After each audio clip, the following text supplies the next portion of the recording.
Pledge. Attention, salute, pledge. I pledge allegiance to the flag of the United States of America and to the republic for which it stands, one nation, under God, indivisible, with liberty and justice for all.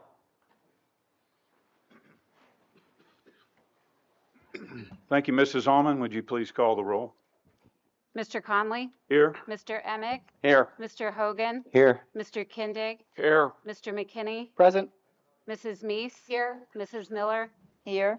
Mrs. Whitmer? Here. Mr. Wolverton? Here. 9 present. Thank you. And thank you, members of the public, for joining us tonight. We look forward to hearing from some of you during our public comment periods, and I'm sure that you're prepared to do that.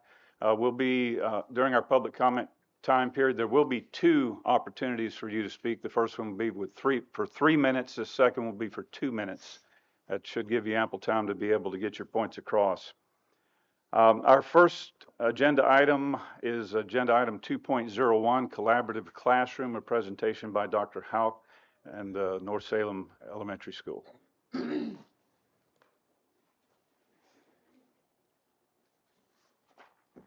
Good evening. As you know, we have been piloting a new English language arts core resource in grades K to 5. I do have with me today, I believe, every teacher that has piloted the program. Some of them are going to come up and present to you their thoughts and their opinion of the program. And but before they come up, I would like to invite Mr. Young. He has provided a great deal of leadership to the pilot teachers. He's really been a huge help to me in getting this pilot running and off the ground. So I'm going to let him start, and then he'll introduce some of the teachers that will be presenting to you tonight. All right. This was North Salem's opportunity to present, but I felt like we needed an opportunity to talk about this, so we're kind of using North Salem's presentation to the board to talk about the pilot program that has been happening throughout the entire District K through 5. If those involved in the room could come up, I'd like them to introduce themselves first, so they don't have to introduce themselves when they step to the podium. I think it would be a little easier. We have designed this presentation really to be more of a conversation with you, where they're just kind of sharing their thoughts as to what they've experienced in piloting this program.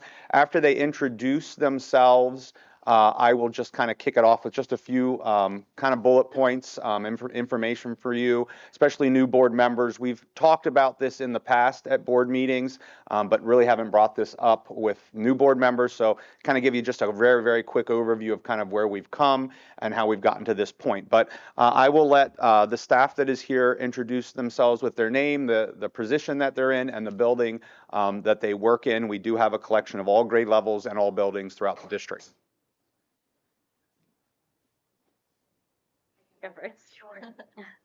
I am Amber Forey, and I teach kindergarten at Weigelstown Elementary. Hi, Carrie McSweeney, Dover Elementary Kindergarten. Kristen DeBlasi, first grade at Libe. Hi, I'm Julie Vale. I teach 3rd grade at North Salem. Hello, Jessica Breitner, 4th grade at North Salem. Good evening, I'm Wendy Bear. I am the 5th grade ELA teacher at Weigelstown Elementary. Emily Kramer, reading specialist at Weigelstown Elementary. Hi, Ashley Shetter, 2nd grade, Weigelstown Elementary.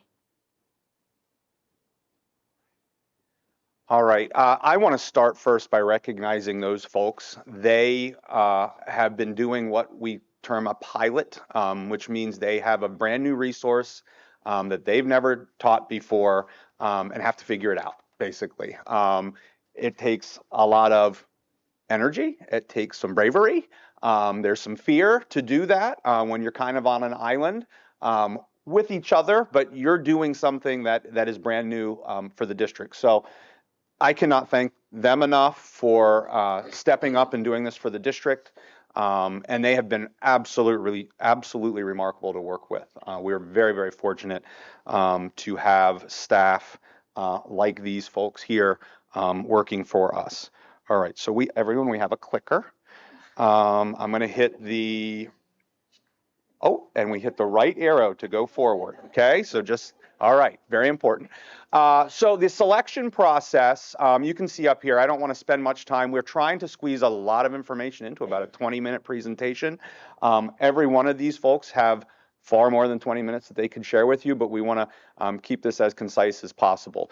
This is some of the information we had shared with previous board members, so you can kind of get a sense of where we've been going with this. It's been over a year, almost close to a year and a half. We started in December of 2022, actually started in the fall of 2022, looking over multiple resources, what is currently out there, sort of on the market. We talked with other districts, we surveyed other districts, we heard from just practitioners throughout the area, and came up with a list. You can see there were 5 that we started with and to investigate with. They all came and presented from those companies and organizations. We surveyed the folks that heard those presentations, and it was unanimous what the top 2 were. One was from the company Great Minds. The other was from the organization Collaborative Classroom. We had more presentations from those top 2. Again, surveyed, had conversations, but had a pretty clear sense that Collaborative Classroom was the organization whose resource we were wanting to move forward with a pilot. So that's really what we're going to talk about to you here this evening, is what has this core resource been like for us up to this point. The staff that are here that are going to be talking have been involved in numerous professional development opportunities. Some of these have been during our school day, during our school calendar, during professional development and in-service days, but they've also spent some time outside of their contracted day voluntarily to meet with Collaborative Classroom, some of the representation from there, and get their questions answered and things like that. The 2 main components to collaborative literacy is called being a reader and being a writer. They sound very simple, but that's truly what they're about. They are both a comprehensive approach in the world of literacy and ELA. For being a reader, we're focused pretty much primarily on reading, skills of reading, from prerequisite reading all the way up through, in this case, we would be working through 5th grade related to our current PA core standards. Being a writer, obviously, is talking about the writing component of literacy. Again, a comprehensive approach, something that this district truly is in great need of, is a more comprehensive approach to writing as a part of literacy. So it is addressing both sides of that literacy continuum. There at the bottom, you can see social skill interaction is a key component. It's called collaborative literacy for a reason. It's driven through cooperative learning. It's driven through discussion, teacher-led, student-initiated, and talking about the stories, the texts, the skills that we're teaching. And there at the bottom, it also talks about developing independent learners. Certainly that is our goal, to strive for independence in all of these literacy skills that we're teaching. The last 2 points I would like to make before I turn this over to the teachers is that this is going to require a bit of a shift. I think they will speak to that from a pedagogical standpoint. We are shifting away from teaching stories. Currently, Journeys is the primary resource that we're using. It is a basal, so it is a book that's just a collection of stories. This is truly using text to teach skills. And that sounds like, well, isn't that the same thing? It is a definitive shift from going through a story in a week and moving on to a next story or every 2 weeks. This is truly about focused on the skills and finding texts to teach those literacy skills. So we are going to have the staff come up. These are some of the things we asked them to touch on, but like I said, it's mostly going to be a conversation. They're going to share a little bit of what they liked, what they found to be a strength. They may talk about some of the adjustments that we need to make as a district. There are no perfect programs. There's no resource that was created for Dover or created for X school district. We need to take that resource and make it meet our needs. They'll talk a little bit about our student achievement and the growth that we've seen thus far this school year. A little bit of student feedback, a little bit of parent feedback. We have surveyed some of the students. We've surveyed the parents. We'll speak to that. And with that, I think we're going to have our K-2 start us off with talking about being a reader and being a writer, and then we'll shift more to the intermediate with 3rd through 5th grade. So if our K-2 presenters can step forward. They're not nervous at all. They've been looking forward to this all day. I drew the short straw, so I get to speak for K-2.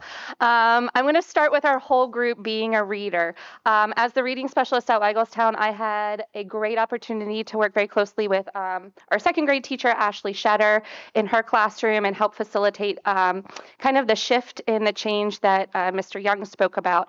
So whole group is this was the feedback that we were looking to give. It's very engaging. The students collaborate on a daily basis on the stories that they are reading. There is a very rich vocabulary that we have not seen in stories such as Journeys, and it's vocabulary that will increase students' words in their language during their everyday conversations.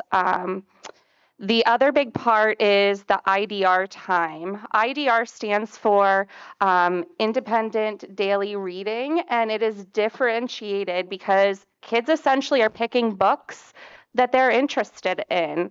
They're practicing skills in books that they find topics that they really like. So if you have a child that is really into motorcycles, he can pick up a book on motorcycles and read all about them, which is awesome. And that's currently not what our current program does.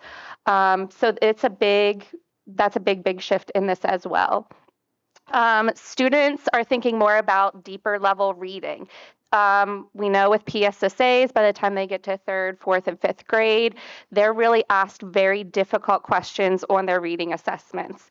And so we're starting that at even a kindergarten age, getting them thinking about deeper meaning in their conversations, thinking about what the text is talking to them about. They're beginning to cite evidence within the text already, and they're using their workbooks to write. And again, Mr. Young kind of talked about this, but writing has been a very big weakness that we have not had a very strong program with. And this program, just from the eyes that I see it through, has really grown students. And you'll see some samples here in a little bit. And just when you see what they did in the fall versus what they're doing now, and we're not even at the end of the year, it's really amazing. Kindergarten and 1st grade have a handwriting book.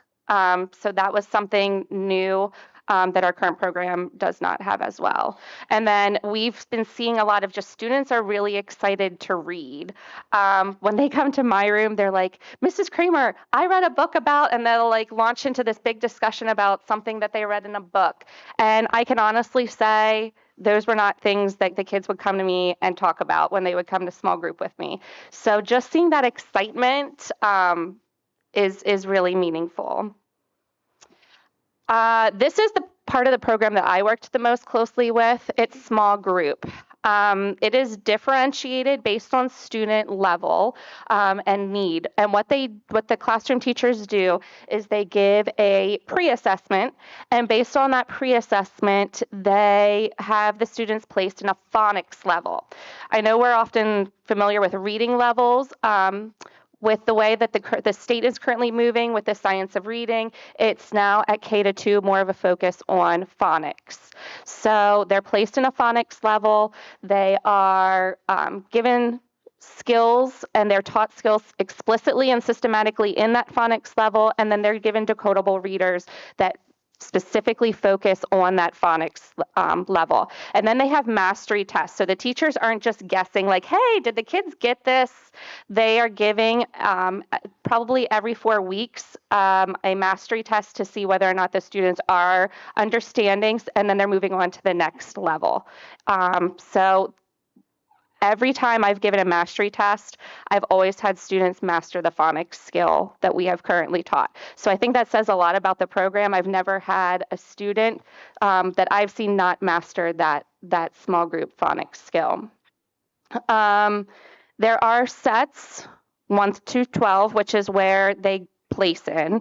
1 through 6 is focusing on phonics and fluency, and then set 7 through 12 focus more on comprehension and reading to learn. One of the positives about this is there is a book room app that the kids then have access to the book anywhere. So even if you're doing it in your classroom and we have a FID day or whatever, they can pull that book up on their iPad and they can read it on their iPad at home, and you can continue to use it for instruction even though we might not be within the walls of the building. There you go. Okay. All right. So one of my favorite parts about this collaborative classroom program is the small group reading. That is where I saw the most growth and where I was able to meet the needs of my students. So I teach second grade, and what you see in the very first picture is a book that 6 of my students were reading at the very beginning of the year. That is a set 3 book, which is kindergarten. And the next book that's across from that is a set 5 book, and that's what they're reading currently. And you can see the growth that they have made. You can just see the difference in the books. I meet with those students daily for intensive instruction, and the amount of progress that they have made is immense. I have been teaching for 19 years, and I have not seen or had a program that helped my students make this much growth or met their needs. So I wanted to share that. One of the really neat things about this is those same 6 students are slated to be on the next set in March, which will be on grade level. So they have started the year kindergarten level, and they have made that much growth that in March they will finally be working on an on-grade level set. The bottom pictures I wanted to share with you, those are examples of sets 9 and 12, which I have a group of students this year who are reading above grade level. So you can see the growth they've made from the beginning of the year, the type of book that they're reading, to one that they're reading right now. And so the great part about the small group reading is that I am able to meet the needs and fill in the gaps of my students, whether they are below grade level, on grade level, or above grade level for reading.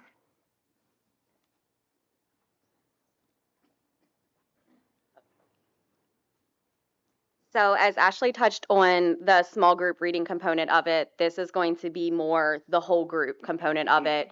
And this is kindergarten work samples. So this is going along with being a reader. So we had read the book, Going Places, and basically, quick synopsis, it was they received a box and everyone thought it was to build a plane, and 2 children got together and they thought, well, it didn't really tell us that we had to build that specifically. So they kind of used their imagination to build their own contraption. And here at the end, their contraption then turned into a frog and went into the pond. So this is an example of their student notebook, their student response book. And this is when they were doing wondering. So examples in kindergarten, they might have wondering, visualizing, text-to-self connections, text-to-text connections. So here they were doing something that they wondered as they listened to Going Places. So the student on the left wondered, how did they be a frog? How did they become a frog? And then the boy on the right wondered if it would drive. So that's kind of their conclusions that they're pulling from the story and things that they wonder as we read. And most of the pages do, you can see it had them write, and then the picture was optional, and that tends to be on most, but they do like to do both of them, include the writing and the illustration with it.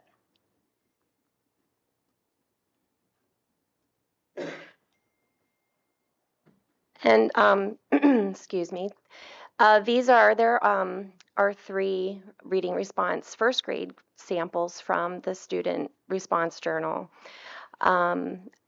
I just wanted to say that I've been teaching for 23 years, and I've always used a basal, like Mr. Young had said, or an anthology. And I really appreciate the texts that we use to teach whole group lessons, because I can tell they're intentionally chosen for specific skills that need to be taught.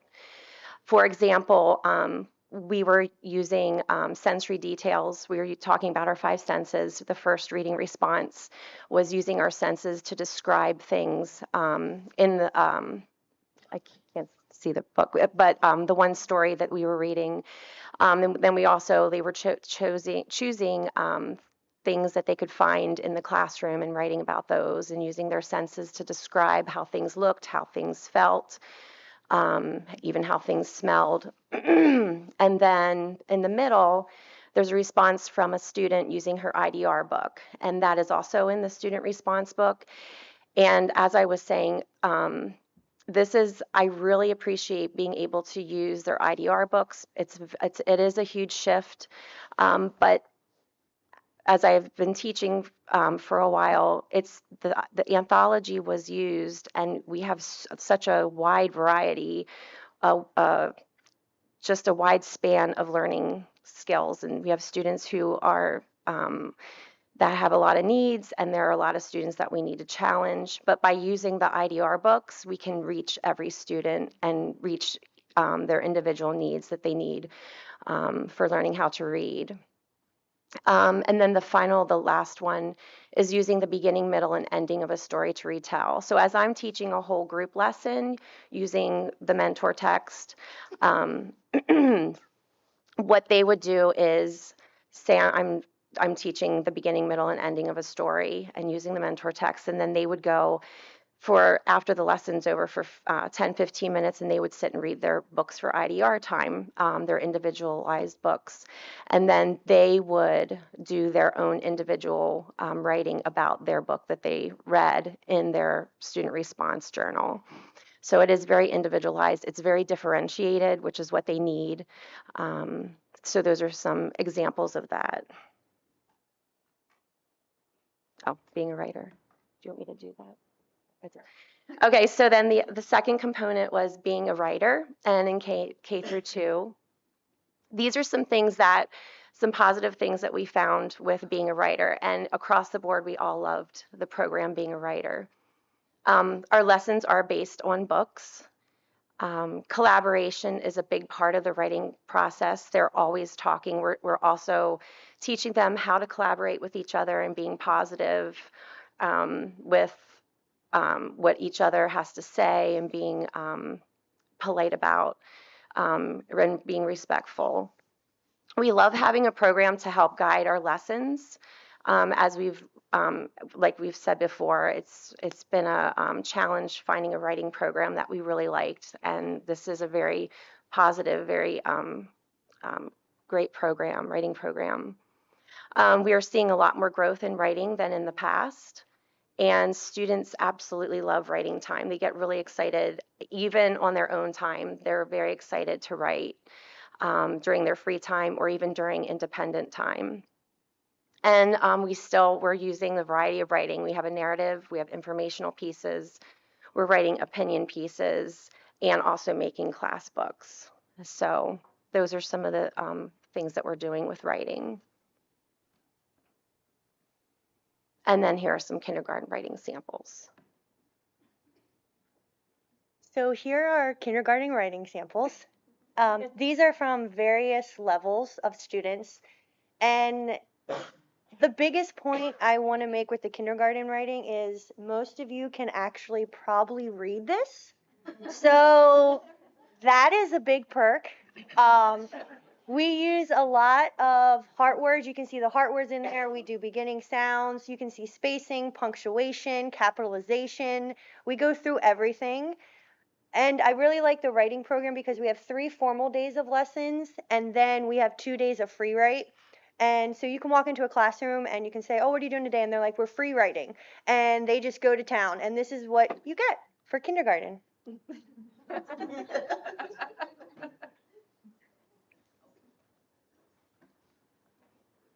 And then here are some first grade writing samples also. And then our mentor text was the book called Chinatown. And it was about a little boy who liked going with his grandmother to Chinatown, and they like walking and going to the shops and things like that. And so I told them that they needed to write about a special place that they like to go with a family member, and this is what they wrote.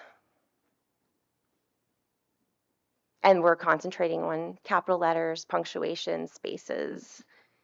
And then these are some comparison writing samples. So the ones on the top, the one on the far left is at the beginning of the school year, and then the same student right below that, and then up to the top of the right, that's the fall, and then the one below that one that was around December. So there's definitely some growth there with writing.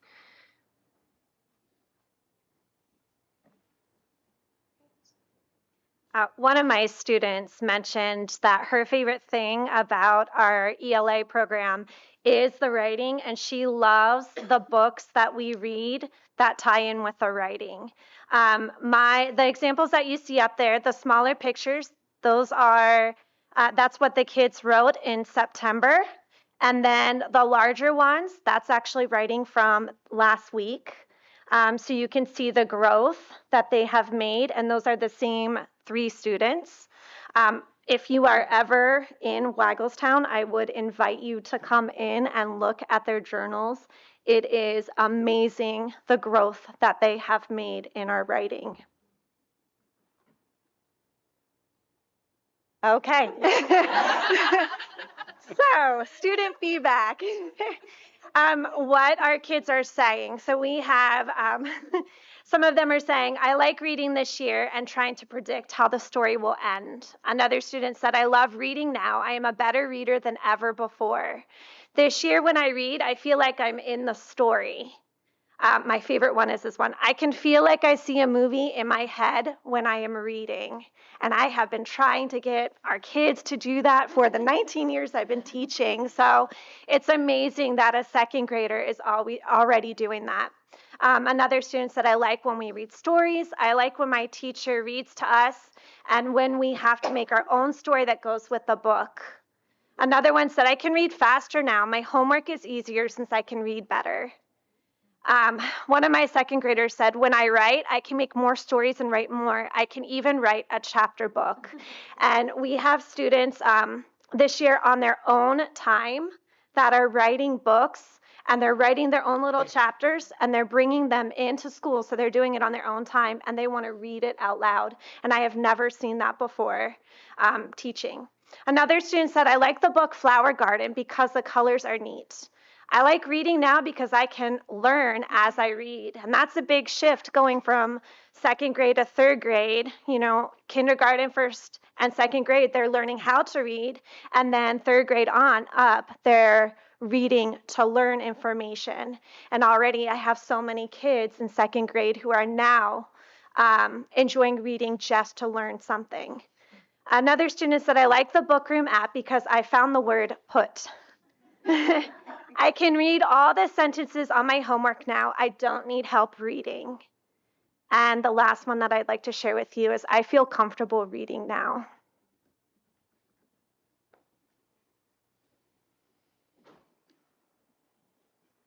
Okay, so we're going to talk to you about being a reader for grades 3, 4, and 5. A lot of the ideas that you're going to hear are very similar to what you've already heard for kindergarten through second grade.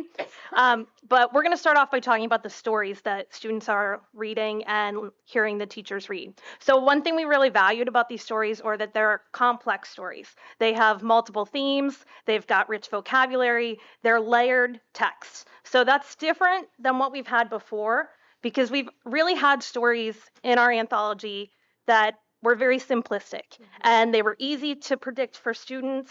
They were things that students really didn't have to challenge themselves to be able to answer questions about. So we like the fact that these stories are more complex, they're more layered, and they require our students to think deeper, which is really important with the standards that we have in language arts and also with standards that are coming up in science in a couple of years. Also, in being a reader, we have word study lessons, and they incorporate a knowledge of morphology. So that's your prefixes and suffixes and your base words, and then also word patterns. So we're addressing spelling through the incorporation of word study lessons, which students really appreciate, and they love something called guided spelling. They really get excited about that. We value the fact that open-ended questioning is present in this program. It requires students to have thoughtful explanations and responses through our class discussions and also their written responses, which you're going to see in a few slides from now. Every student is very accountable with this program. So it's built on collaboration and classroom discussion. So when students are sitting there and we're talking about a text, every student has to have a response to the question. They've got a partner that they talk with, and they're held accountable for their thinking. Within this program, we feel like our students are becoming stronger, independent readers.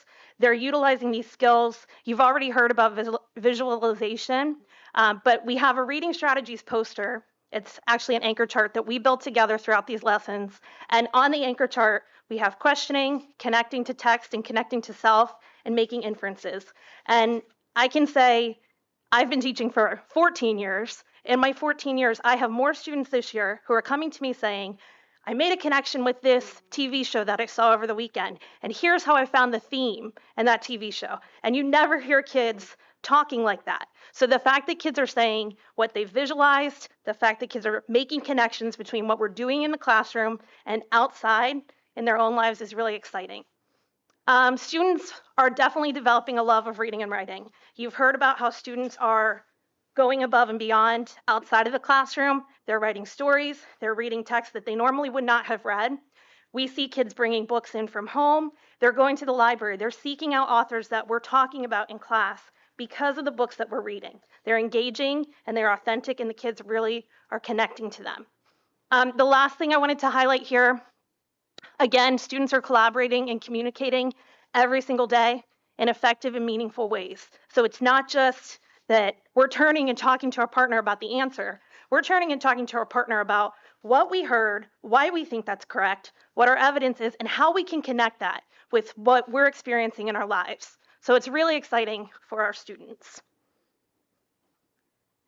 And these are some of the third grade samples. This is from the reading response notebook.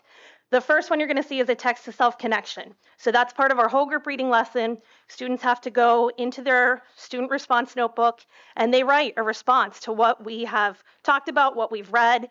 And you can see in that response, there are things that are underlined. So that student is citing specific details that they heard and they're making connections to that. So that's what we want students to be able to do with the text that they're reading. In the middle picture, we have a strategy that students are taught within this program. They're identifying character traits using events that they find in the text. It's really a program that's designed for students to, again, be accountable for their learning. They're constantly writing in that notebook. What did we hear? What did we see? What are we reading about in this text? And it's documented within that notebook. The last strategy you're going to see here is the stop and ask questions strategy. So again, we talk about how can we take these strategies and apply them to real life reading. So my students and I talk all the time about how if you've got a text, you've got to be able to break that text apart and make it more manageable for yourself as a reader. So this program is incorporating strategies that kids can use whenever they are reading on their own time.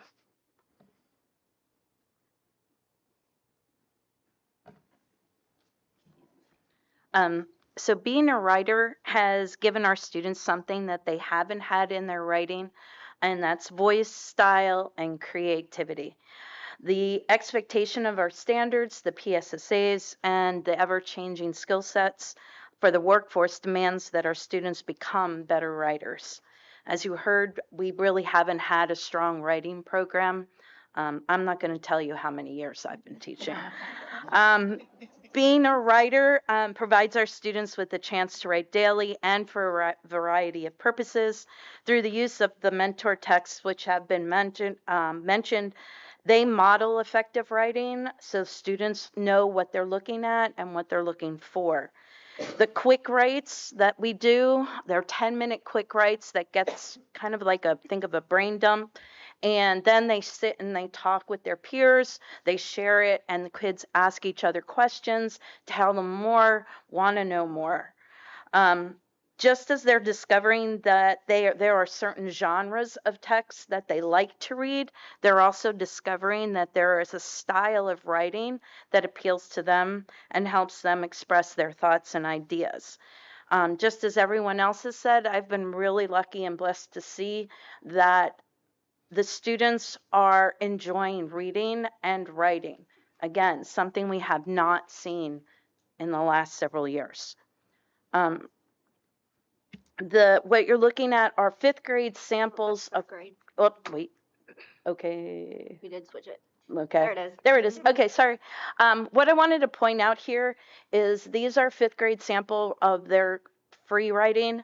And if you look at what they have chosen to do, they were just given topics.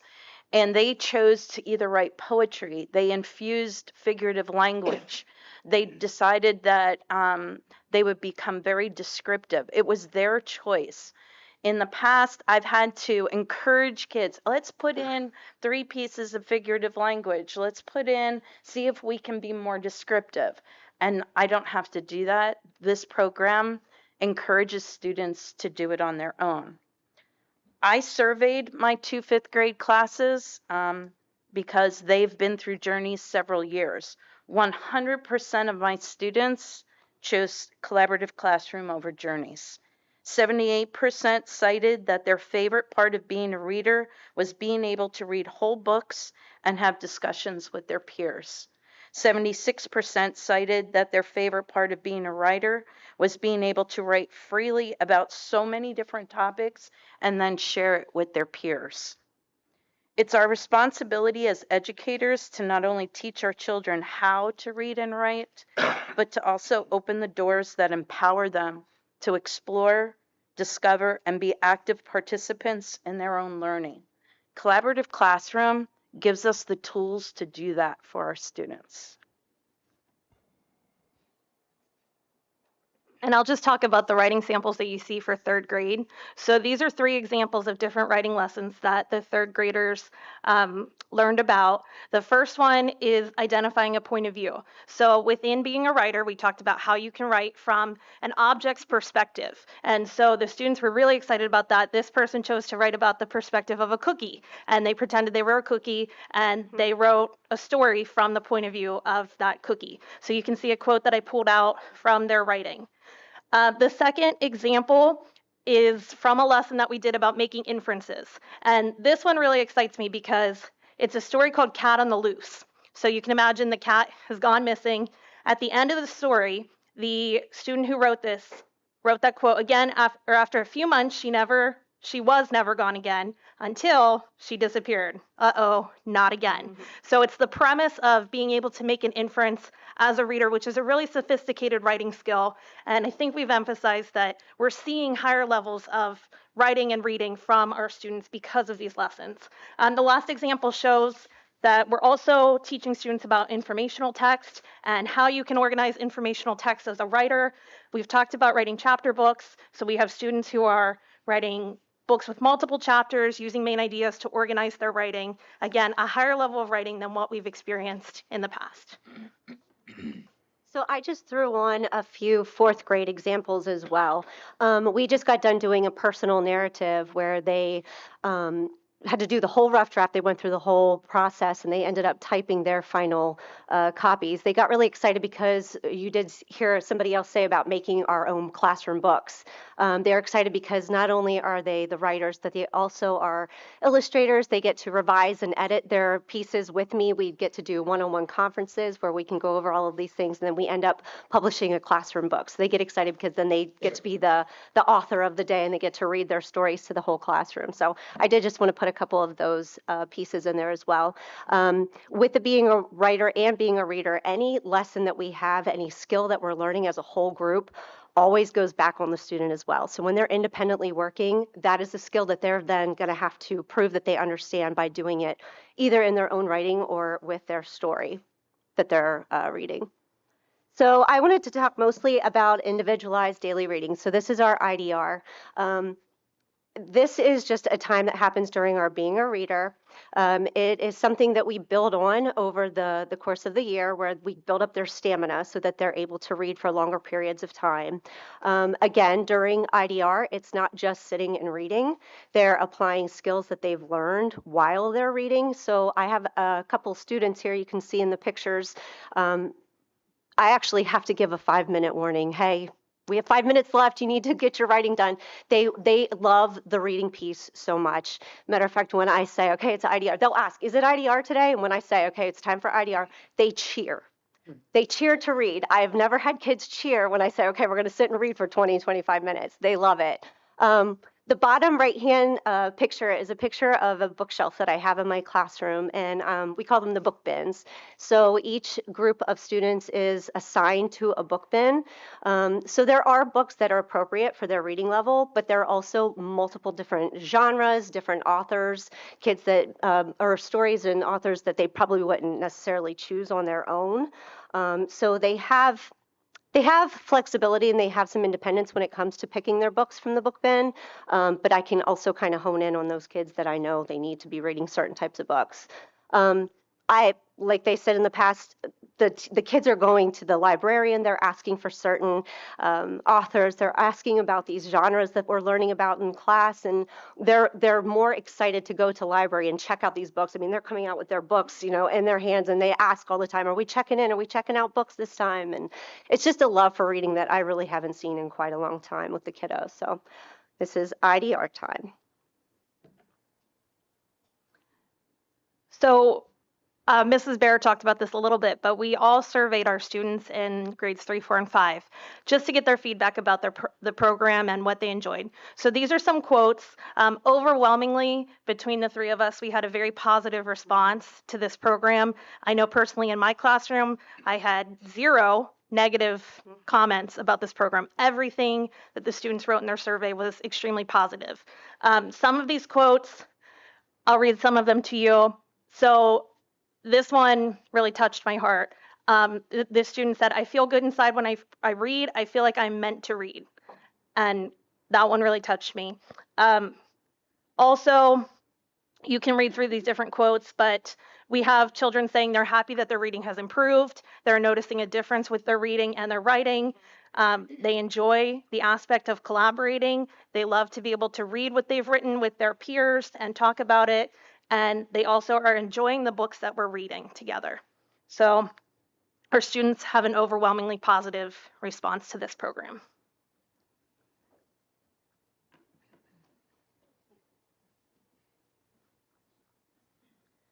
We did take the opportunity to survey parents. Every one of these teachers sent home a Google survey to the parent.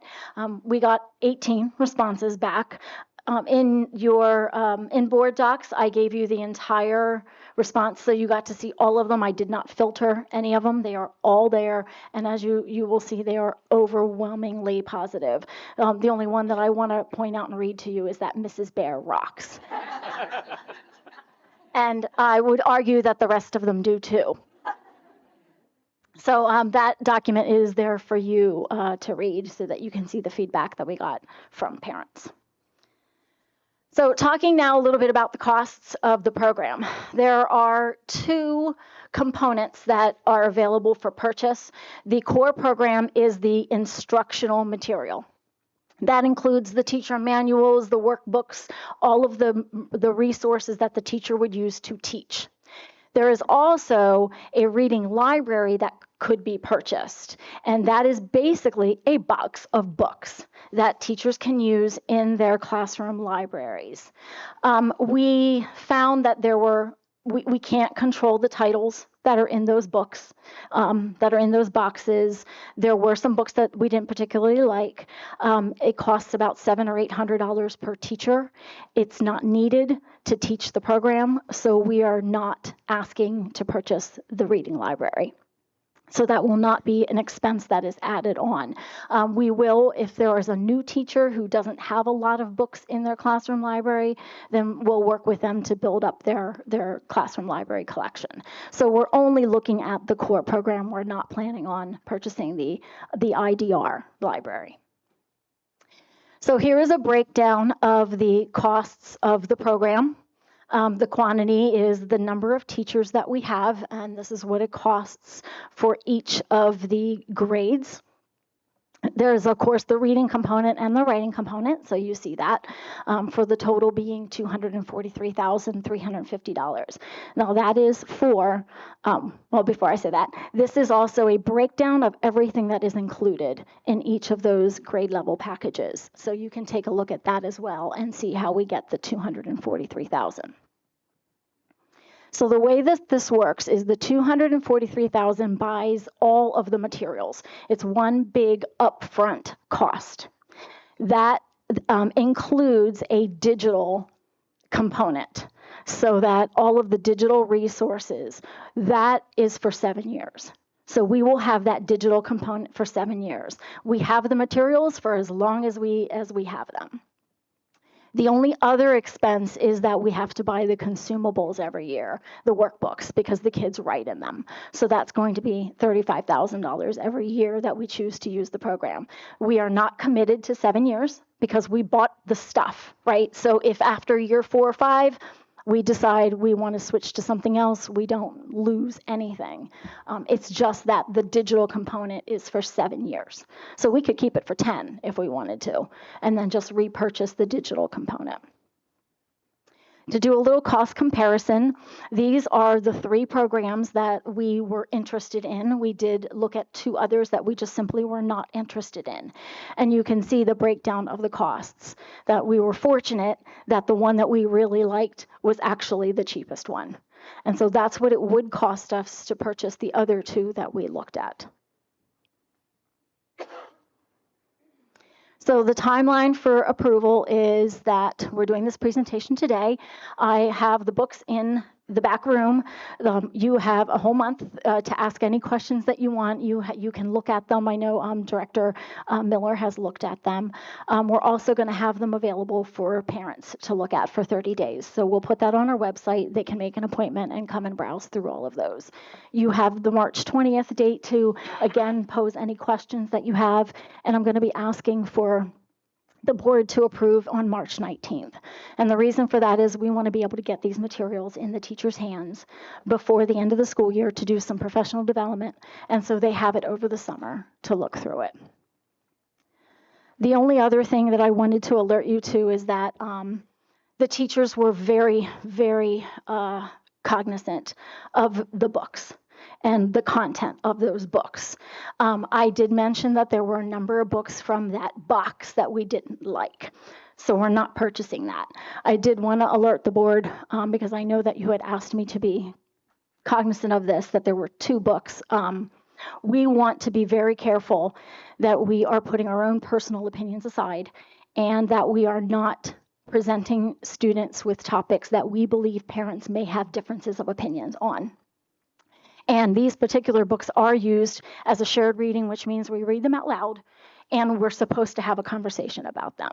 So out of the entire program, there were only 2 that we substituted. One of them was about Greta Thunberg, who is, if you recall, the climate change. We know that despite our own personal opinions, that parents differ in their opinion of climate change. So we did not use that book. We substituted it so that the teacher was not put in a position where they have to have that discussion. The other book was about a baby that was abandoned in a subway and adopted by 2 dads. Again, not a topic that we want to have conversations about with little kids. Those are conversations that should be happening in the home, and we know that parents will have a difference of opinion on those. So we substituted those 2 books. I do have them. They're in my office. Forgot to bring them here. But I'm happy to show those books to you and show you any lessons that go along with those. So at this time, if there are any questions that you have. Well, before we open up for questions, I just want to say how impressed I am with the enthusiasm of all the teachers and the presenters. It's like you found a set of keys that have unlocked a bunch of doors you didn't have access to before with the children. And I appreciate that enthusiasm and what you're bringing to us. You know, it's, when you get to topics like curriculum, it's like, you know, yawn type of thing sometimes. But when you're talking about something like this, it's actually invigorating because you are not just, you know, unlocking the doors for yourself as a tool, you're unlocking these minds, and that's a great thing to see. It's got to be very rewarding in the classroom. So let's open it up for questions. Anybody have any questions? I'll go, yeah. I just want to commend the teachers first on the job they're doing. Seeing kids, I worked in public libraries for 20 years, so seeing kids getting excited about reading, and especially paper books. There's nothing like a paper book when you're on screens all day. Love it. I love it. Good job. Appreciate the way you're keeping an eye out on the books, and it's not book banning. It's just age appropriate material, and that's what we want in our schools. I did have one question about handwriting. I've been seeing with a lot of teenagers how when it's time to sign their name, they're kind of lost. Are we teaching cursive writing? Because that's still, even though it's a digital world and rarely paper checks are used, they're still going to use signatures and cursive writing in life for banking, for legal documents. It's still needed in 2024. So is cursive writing built in, or can it be built in? Well, it certainly can be. Whether it is it? No? Did you want to speak to that? No. No. So it is not built into that program. Okay.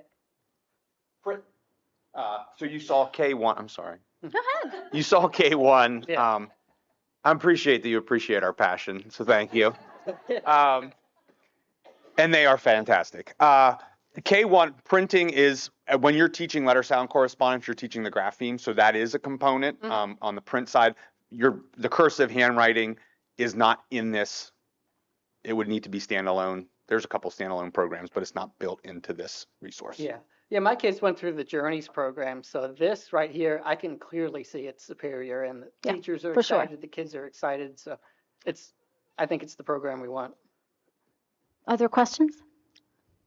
So when it said handwriting book, is that like learning to form the letters and things like In that? K, it was K1 and 2?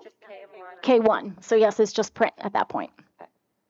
Is that where they trace over the dotted lines until they learn the characters? Is that still the same? That might be part of it. Dotted lines and then practice writing on like the bottom too. Right, okay. Right. So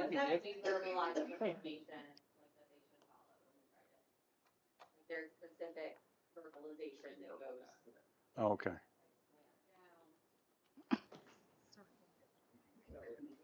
Okay. Yes, that part hasn't changed, I guess, over a long Nope. period of years. Are we seeing any better engagement from parents in this program when their kids are able to, they go home and they can read so much better than they were before? I saw, I understand the positive comments, we saw those.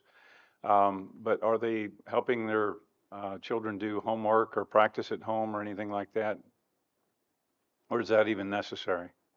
Just past FID days that we've had, I've sent, when the students had their iPads home, that was one of my assignments, was that if they had to choose a book on the Book Room app, and then they had a follow-up assignment that went with that specific story that they chose. So it was on their level. So parents were able to see how well they're reading that particular book that's on their level. Okay, that bridges me to the next question I had. When they take those iPads home with the apps, are you able to track what they're doing at home? That you can check the next day and say, oh yeah, they read through all of these pages in a book. Is that something that it provides you? Not particularly in the Book Room. I mean, the really neat thing is when I'm teaching my small group, the Book Room app is a place to hold the stories that they're reading in small group. And what my students actually do is there's a barcode on the back of the book that they're reading in small group, and they scan it themselves, and then they actually place it in the app. So and they do it all, and then those books, they can go back into those books anytime. So they're books that they've read previously, so they're very familiar with the books, and in fact, my one student last week, she had we also have independent reading time, but it's during centers, basically. And she said these books are too hard. They were too hard. And I said, well, then you can go ahead into your book room app. And she just opened it up and she just started reading it. So I could see her confidence really building when she went into the book room app and she was reading the books that we had previously read. So her confidence just skyrocketed after being able to read right through that book. And you've been doing this how long? Just this year? Okay. All right. Any other questions? Director Whitmer. So I just, this is for the teachers who are all piloting and in the beginning when Mr. Young was talking about the different programs that were presented as options and it said 65% chose collaborative classroom. And I was just curious if the other ones who were not on board with collaborative classroom, if they've been, I don't know, like kind of changed their mind about it or like where are they at with, I actually was not. I wanted wisdom. okay. And I was Yes. the same with her, but collaborative classroom was my next choice. Yes, same. And so the first month of collaborative classroom was really hard to wrap my mind around it and to get into the routines. But I can tell you, after I am sold on it, the progress my kids are making and the growth they're making and their love for reading, and especially the tools that I have to fill in the needs of my students. Mm-hmm. I'm grateful that collaborative classroom is what we ended up going with.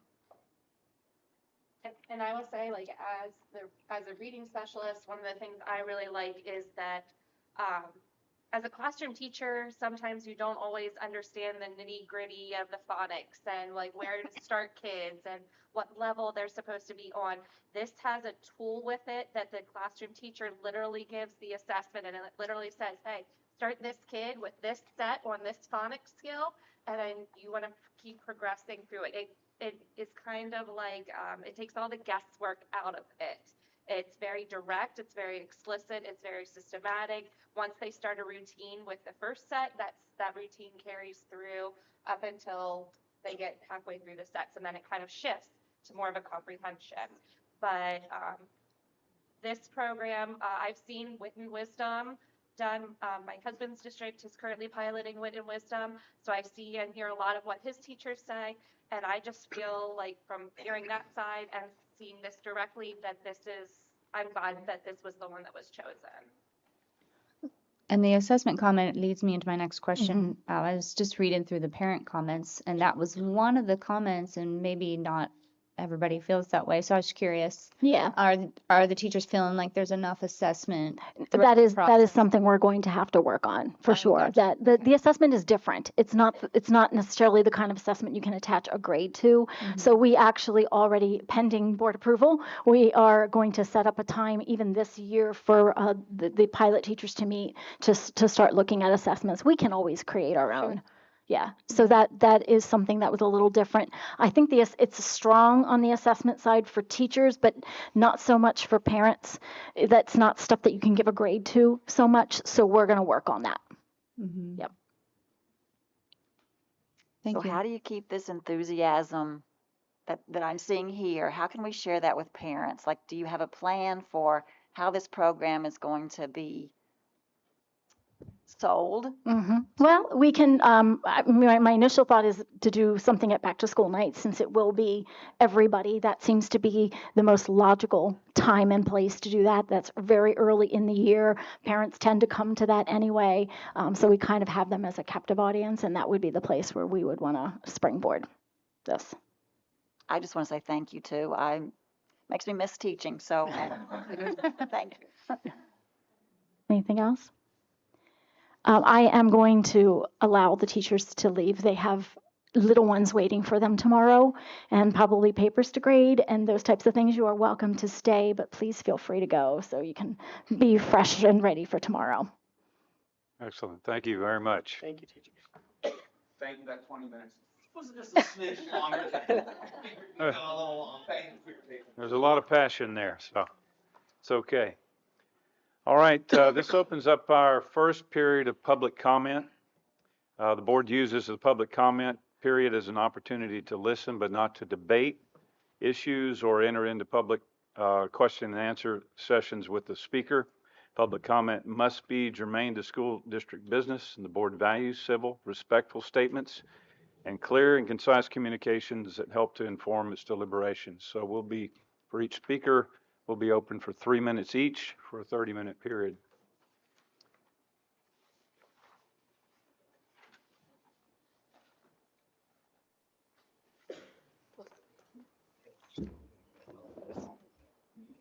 Kara Hetrick, 2554 Danielle Drive. A quick little comment about the cursive. In 6th grade, all students receive instruction on how to do cursive because they're doing lessons to get ready to go to BizTown.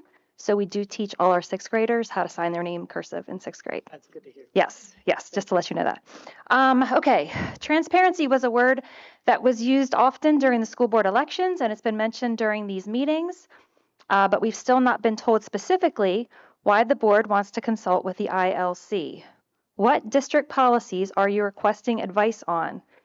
Do any of our board members have a personal relationship with Mr. Randall Wenger, founder and chief counsel at the ILC? These are questions that we would like to have answers to. For those who may not know, Mr. Wenger was involved in Dover's intelligent design lawsuit 20 years ago. He was the lawyer for the intelligent design group that produced the controversial book of Pandas and People. Mr. Wenger did not have Dover family's interests in mind 20 years ago, and he doesn't appear to now either. Not to put words in your mouth, but it sounds as if the board believes that multiple perspectives during council and deliberation will enhance its understanding of the many policy proposals that it may face. And if so, then can I ask, are you taking recommendations for additional law firms? Because I'm sure the ACLU would be happy to provide their perspective as well. If the board wants to make positive, impactful change in our district, we must not be distracted by the noise from outside groups. We must look at what's happening in our classrooms, in our town, and address those issues. I could give you a list of them, but we won't do that today. I have 3 minutes. We should be working together as a community on what is best for all our students and not allow outside agencies to tell us what's best for our kids. Thank you. Thank you, Ms. Hetrick.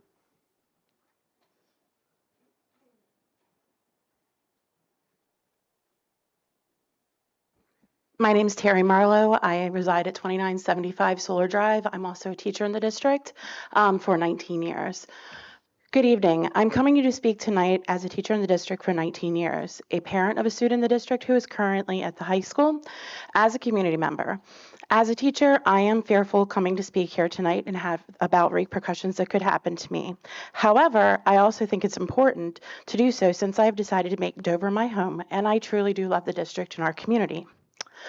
First, the first concern of me is agenda number 8.04, the signing contract between the district and the Independence Law Firm. Although it appears at no cost to the district, since the representation would become pro bono, it confuses me that there would be such a need for representation in the first place. Many of the current directors ran on the school board as a platform of transparency, but there has been no clarity as to why they are seeking the representation of the Independence Law Center in the first place. We don't know who reached out to them, or did they reach out to us? Why were we reached out to or to them in the first place? What was their role? What would their role be to the district? What would they be doing?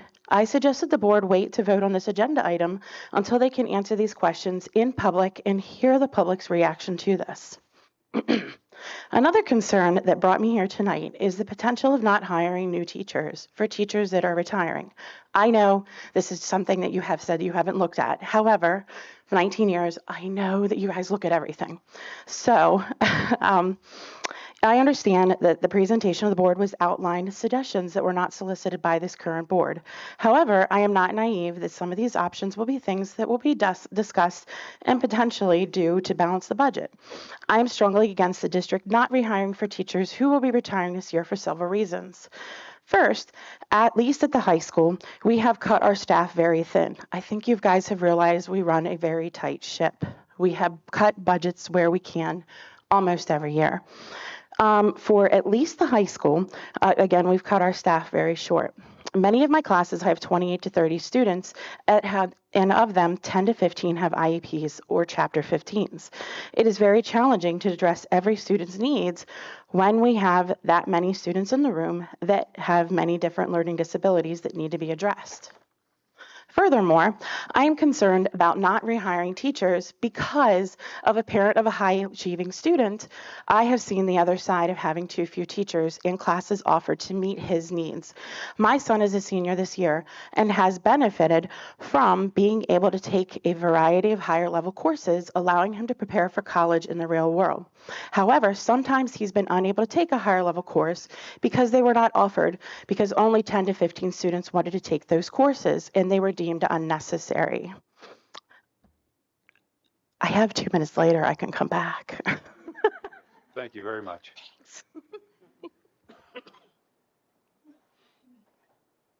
Anyone else?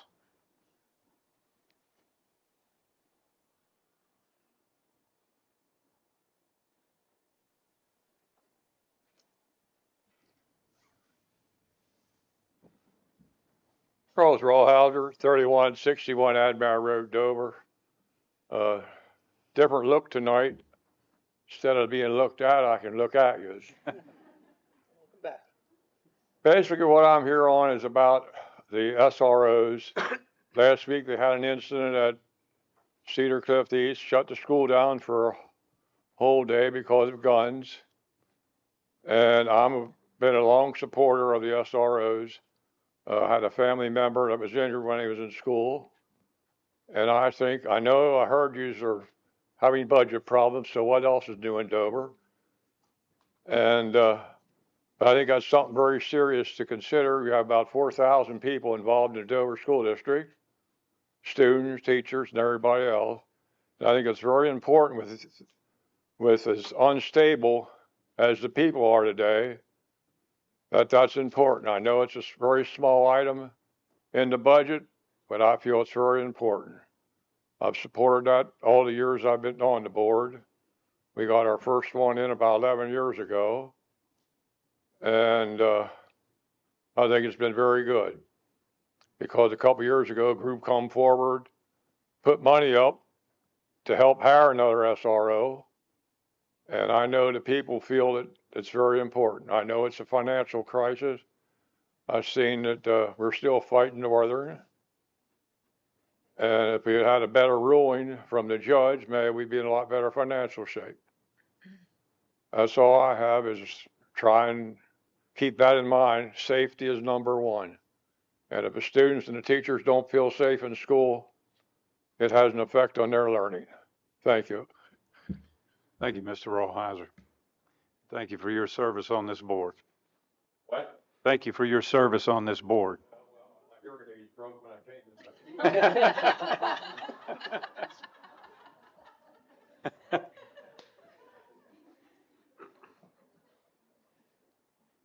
Anyone else?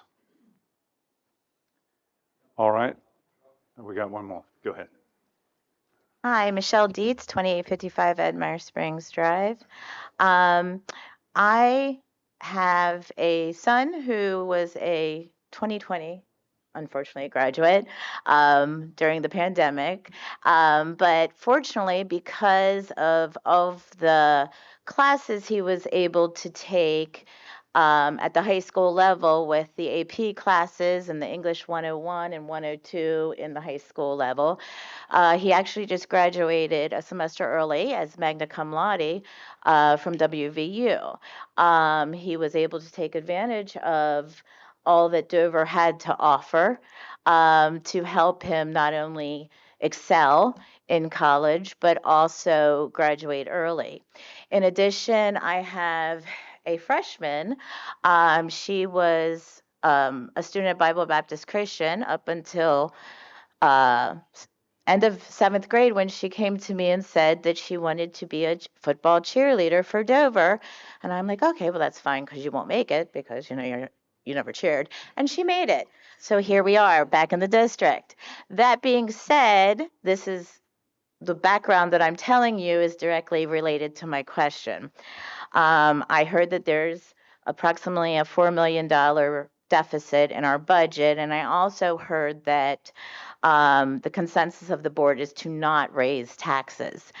That being said, my question to you, or something I would like you to consider, is if there is a $4 million deficit and you do not raise taxes, how do you plan to continue giving our students in this district the education and the extracurriculars and everything that makes a well-rounded adult? How do you expect to allow that to happen by making cuts? In addition to what Mr. Rawhauser, is it Rawhauser? Said, we need our students also to feel safe in today's world, with things in the news all the time. Resource officers are not where you want to make cuts. Extracurriculars are not where you want to make cuts. And obviously educational, academic benefits are not where you want to have cuts. So my question, I guess, is what's more important? So we're going to cut, we're not going to raise taxes because of some philosophy or whatever you have going on, but in place we're going to hurt our students. And our priority should be our students, because that's what our job is, to educate and give our students what they need. So thank you. Thank you, Mr. Dietz. Yes. Hello, my name is Eric Myers. I live at 2050 Park Street. I come to ask you guys to please look into the budget about the SROs. As a father of a 9 and a 7-year-old in the district, I have concerns, and I just don't think that, I think I speak for a lot of parents, that we don't want to worry about our children's safety while they're at school. And I think as much as I see pictures of the resource officers and videos on the homepage, that we should also stand by them and keep them in the district. Things happen, and with the police station moving further away in the future, I think minutes count, and going down the road another 2 or 3 miles could make a difference if something would ever happen. That's all I really have to say. Thank you, Mr. Myers. Thank you very much. Anyone else? All right, hearing none, we'll close the public comment period and we'll go to our next agenda item. Announcement of executive sessions. Right after our planning meeting last week, we had an executive session to discuss a personnel matter. We also had an executive session prior to tonight's meeting for board training. Next agenda item is agenda item, it's a consent agenda for student activity. It's section number 5. Those of you who are paying attention to the agenda items, there's a long list of items in here that include contracts for DJs at the prom, and photos, field trip requests, and postseason athletic curriculum contest request. Is there any discussion from the board? For those of you who did not join us last week for the planning meeting, during the planning meeting, we go through every single agenda item and we discuss it and we deliberate. Since we've done most of that at last week's meeting, there may not, on some of these items, there may not be any deliberation tonight. So lest you fear that we're making decisions without discussing them, or that we talked about them in a back room somewhere, that did not occur. We discussed them in public at last week's planning meeting. But we do, when we get to these items, we will discuss them. If a member of the board wants to bring something up, we certainly will discuss it and deliberate it tonight. All right, I'd take a motion to approve the consent agenda for student activity. Is there a motion? I'll make a motion to approve item 5, consent for student activity. Director McKinney moves. Is there a second? I'll second. Okay, second by Director Hogan. Is there any discussion? we could talk more about the trip to Anaheim. Mr. Benton was very kind.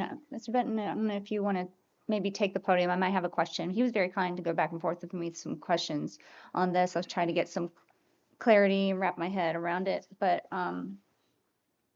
so right now, what I'm hearing, and correct me if I'm wrong, but the most expensive possibility, as far as the amount of children and adults going, could be that final number you gave me in the email, around 65. That's the adults. The children are paying for themselves. Right. Okay. So there's three. I see 3 adults so far for Correct. 5 nights. But could there be more adults at some point? We don't know until after this Friday. I based off of years past, that was our best guess to be Okay. most accurate. So what is our like adult to student ratio requirement for the trip? I think we're looking at 1 to 10, maybe 1 to 15. Okay. We'll take a look at that when we see the actual final number. Okay. And historically, for these types of trips, what has the board typically done for your trips as far as not knowing exact numbers? Have they requested a cap or suggested a cap, or just No, they've kinda like they've always went with our professional judgment that we're not trying to rip off the district, and we do it the best that we can. Sure. I mean, on that. I hope, and I really hope that you don't No, we're think not. that We're not trying to assuming rip that- everything off, and that's actually a pretty good price. We always go with the lowest airfares. We usually take red eyes because it's early in the morning. It's cheaper. We do everything at the most inexpensive way that we can. Yeah. Well, thank you. And I hope you understand that when there's so many questions, it's hard to feel like you're making a sound And- decision on something that's, Yeah, we just don't have those exact numbers because it's a quick turnaround from states to when nationals are. So we don't know until our students actually compete this Wednesday, Thursday, and Friday. Mhm. So we hope that they do well.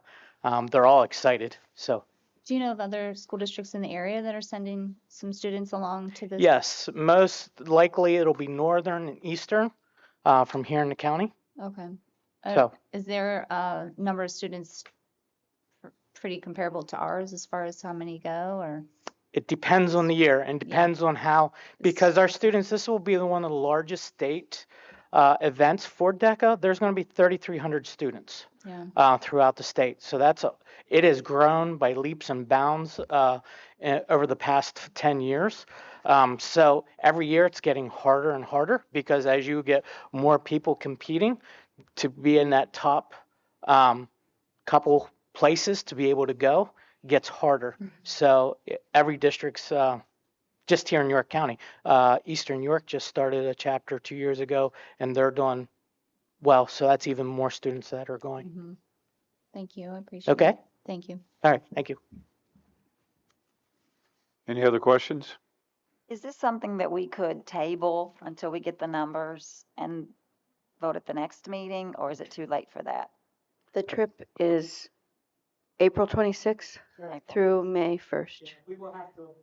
But it's a hotel reservation and airfare question. It is also not only a hotel airfare, but we have to give notification to the national convention if we're going or not, and that's before our next board meetings to be able to go to our students. So our students, if you don't vote on it, if they place high enough, they will not be able to go on. Okay. So can I, I just want to add that the DECA program is a phenomenal program. It really teaches our kids how to, interact from a business mindset. And they train really hard and to, be ready for this competitive state. and it's really hard to apply a number and an amount for the cost. They provide their own expenses. My son has gone to one of the DECA events, and he placed and brought home a trophy, I think. But I think the $6,500 is minimal. I mean, for the value that we get from it. I mean, the teachers are putting in time. So I just wanted to add that really, I think this is beneficial for our school and the cost is minimal. So Yeah. if I have the right to say that, I'm good. Thank you, Director Hogan. Anything else? Any other questions? Or we have Mr. Benton at the podium? Okay, thank you. All right, thank you. Any further discussion? Now, just to be clear, we'll be voting on the entire consent agenda for this section. Are you ready to vote? We could pull this out, right? Yep, it could be pulled out, but the motion has been made and seconded. So in order to do that, we would have to have, unanimous support to withdraw the motion, which we could do, and then we could pull it out and then work that separately. I think that's I think that's what I'm hearing from several board members at least. Let's pull that out, talk about it separately, see what we can do to approve it, but maybe we put a limit on what can be spent. I mean, somewhere I saw an email floating around. There was a question asked, and the figure of 6,600 or something like that was thrown out as what we thought might be the maximum. Am I imagining things, or did I see that, or? I think you saw it. It was somewhere in that range. So if we could pull this out and then talk about, do we want to put a max on? If he runs over the max, I guess he at least has some reservations in, and then we discuss what we do from there if we want to approve anything above. So does this have to be unanimous? Well, in order to withdraw the motion, there would have to be unanimous consent, because once the body has the motion on the floor, it belongs to the body, not to the people that made and seconded the motion. It belongs to all of us. So every member has a right to see that motion deliberated upon. But if everyone can agree, we have unanimous support to withdraw the motion, and the one who submitted the motion, one who seconded agrees to that as well, then we could pull it back and then do we have to take a vote, or do I just tell you that I wouldn't vote for that and just move on with it? Okay, that's fine. So the motion is still on the floor. The motion's still on the floor right now. Director Connolly, I'd like to get a clarification. Mr. Benton, I believe, said that the student portion is all going to be paid for by them through fundraising, correct? Okay, so we're only talking about staff expenditures here. Okay, so we would be capping the number of staff, basically, is all we'd be doing if we would do that. Right. Okay, wanted to clarify that. So it's up to the body what you want to do. Are you ready to vote, or do you want to discuss withdrawing the motion? Ready to vote? Okay. Mrs. Almond, you please call the vote.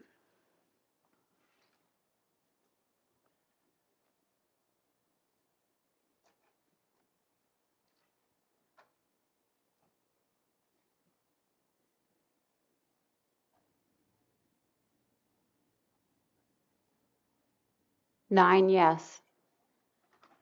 And the motion carries. Thank you. We will move on to the next item on the agenda, which is section number 6, consent agenda for human resources. Let me ask this question before we go forward. Are there any items that any of the members would like to pull out of this?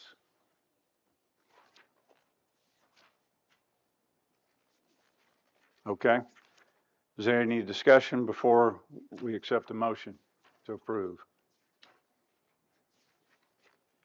All right, I'll call for a motion to approve. So move.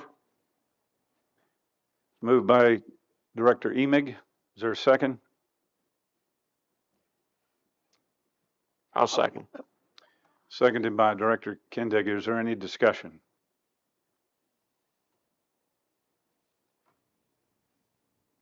Hearing none, Mrs. Almond.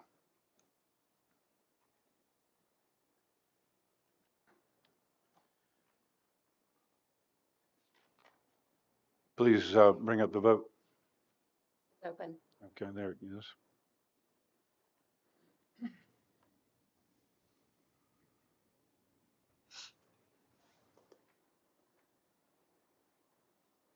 Nine yes. And the motion carries. All right, the next is the consent agenda for obsolete listings. There's 4 separate items in there. Is there any of those items that the directors would like to pull out? Is there any discussion before we call for a motion to approve? All right, is there a motion to approve consent agenda number 7? I'll make a motion to approve item 7, consent agenda for obsolete listings. Motion made by Director McKinney. Is there a second? I'll second. Second by Director Miller. Is there any discussion?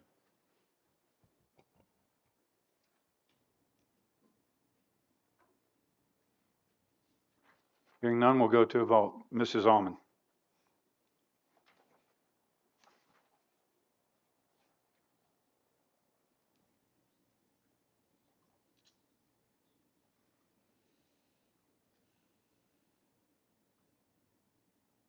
Nine yes. And the motion carries. All right, section on contracts. The previous agenda items were all consent agendas, and we take those all as a group. Matters that deal with contracts, we're going to deal with each one of these individually because it involves the expenditure of funds. We go to agenda item 8.01, the automated logic contract servicing assurance plan. Is there any discussion?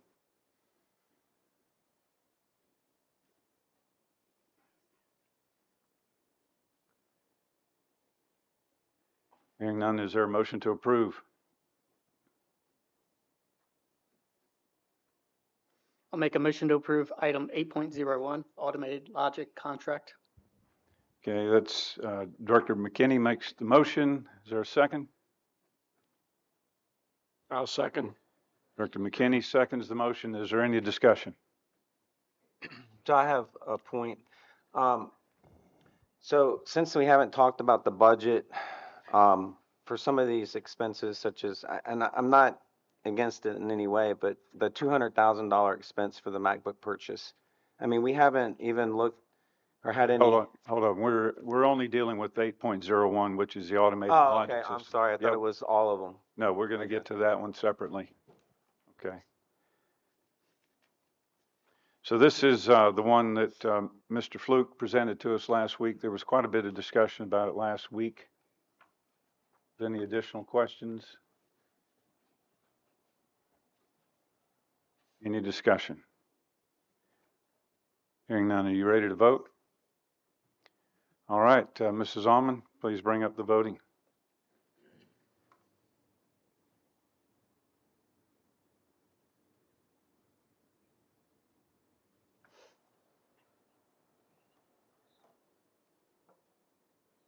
Nine yes. And the motion carries. Agenda item 8.02, the Moore Engineering Company proposal for upgrades to boilers and pumps at Live Elementary and North Salem Elementary. Is there any discussion?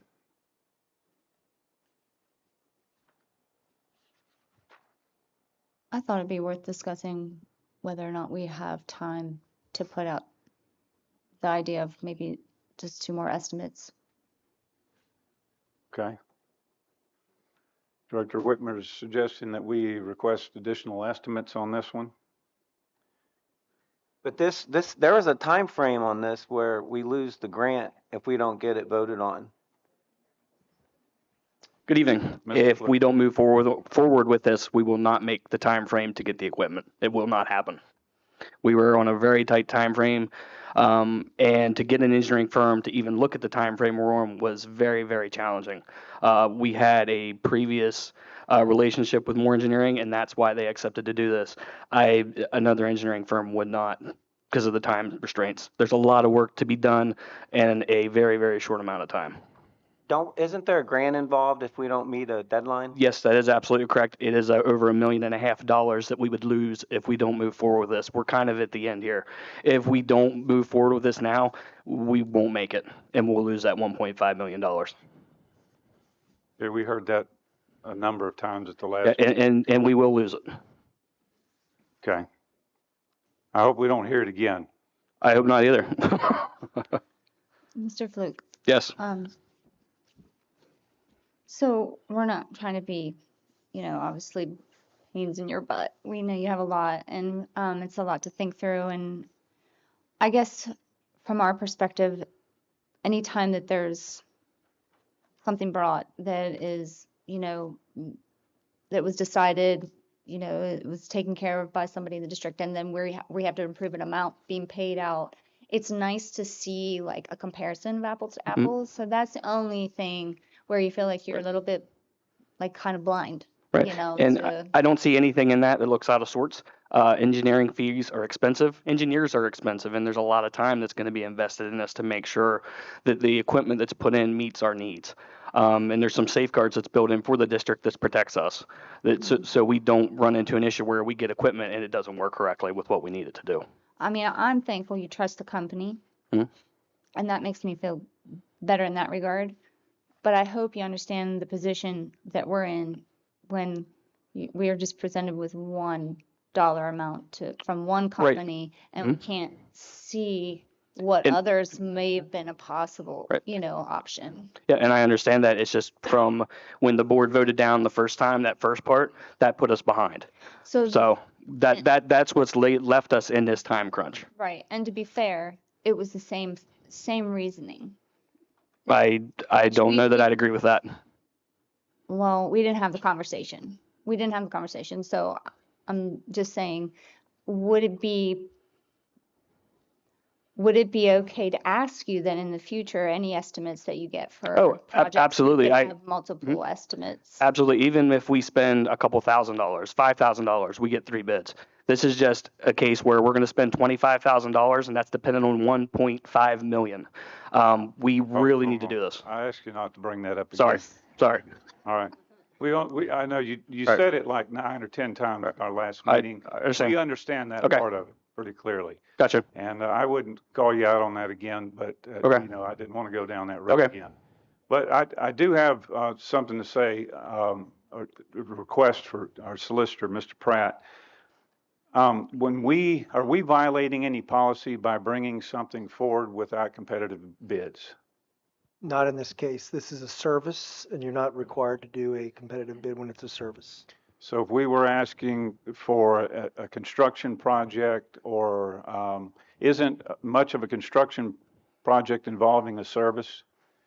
No, the construction is deemed to be the actual construction of the project. Which includes materials and the service to build it, right? It would be the actual working at the, to be the product or whatever is bid out. So a lot of times your bids can include all of those in there, but that would contain the construction, the materials, and everything else that goes along with that bid process. But in this case, it's engineers, a servicing project, a service that you don't have to go out for competitive bid.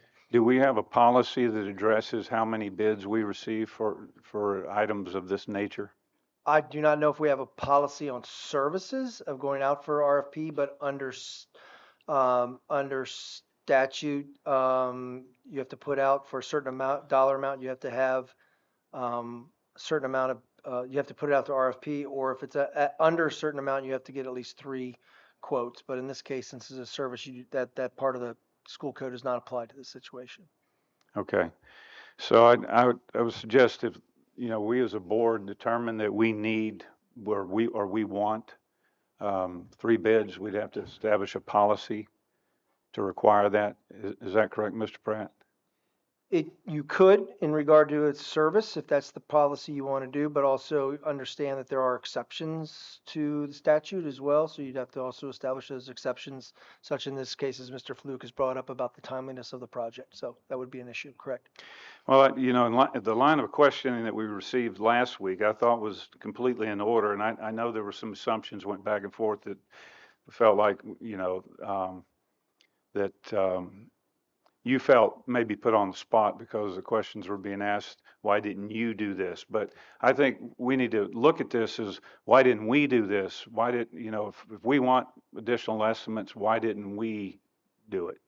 So as a school system, I want to make sure, you know, we're not putting ourselves in a bad position by coming forward with only one estimate, especially for you, just perception wise. Somebody said, you know, when you say, I trust this company, members of the public could ask the question, why do you trust that company? What is your interest in the company? You know, what's your relationship to the company? We don't want you to be in that position either. So I think moving forward, there's probably some things for us to learn from this. We understand the time constraint and the cost of not doing this.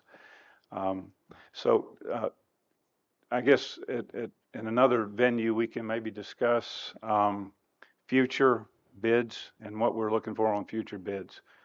So I didn't want to, you know, take the air from what you're asking there. Is your point made? Have we addressed your point of concern? Yeah, I mean, I think you understand what I was. Oh, I do. Yeah. I do. Yeah. And I can say there are numerous school districts that exclusively use engineering firms. There's a number of them when I was in Lancaster County. A number of them use the firm we are using. So they you only use one engineering firm. Okay. Is this an exclusive one for us, or do we use other engineering firms? We can always go out and look. I have no issues with that, with going out and getting bids. It's just the time constraints here are what's the issue. I understand. We've used other firms in the past on other projects. Right. Just understand. Okay. So any other questions? Yeah, I do. Director Kendrick. So this engineering firm's going to design, what are we looking at ballpark as far as the cost of the project that they design? The cost of what they're designing or their cost for the project? What they're designing. What they're designing? They're going to, gotcha. They're going to put boilers in elementary schools or design the boilers or whatever. Yep. We're talking this $1.5 million fund. What cost are we looking at after their design is done, and if we would move forward with their design? It's going to be over $1 million. Is what the preliminary numbers came back at. It'll be over $1 million. Okay.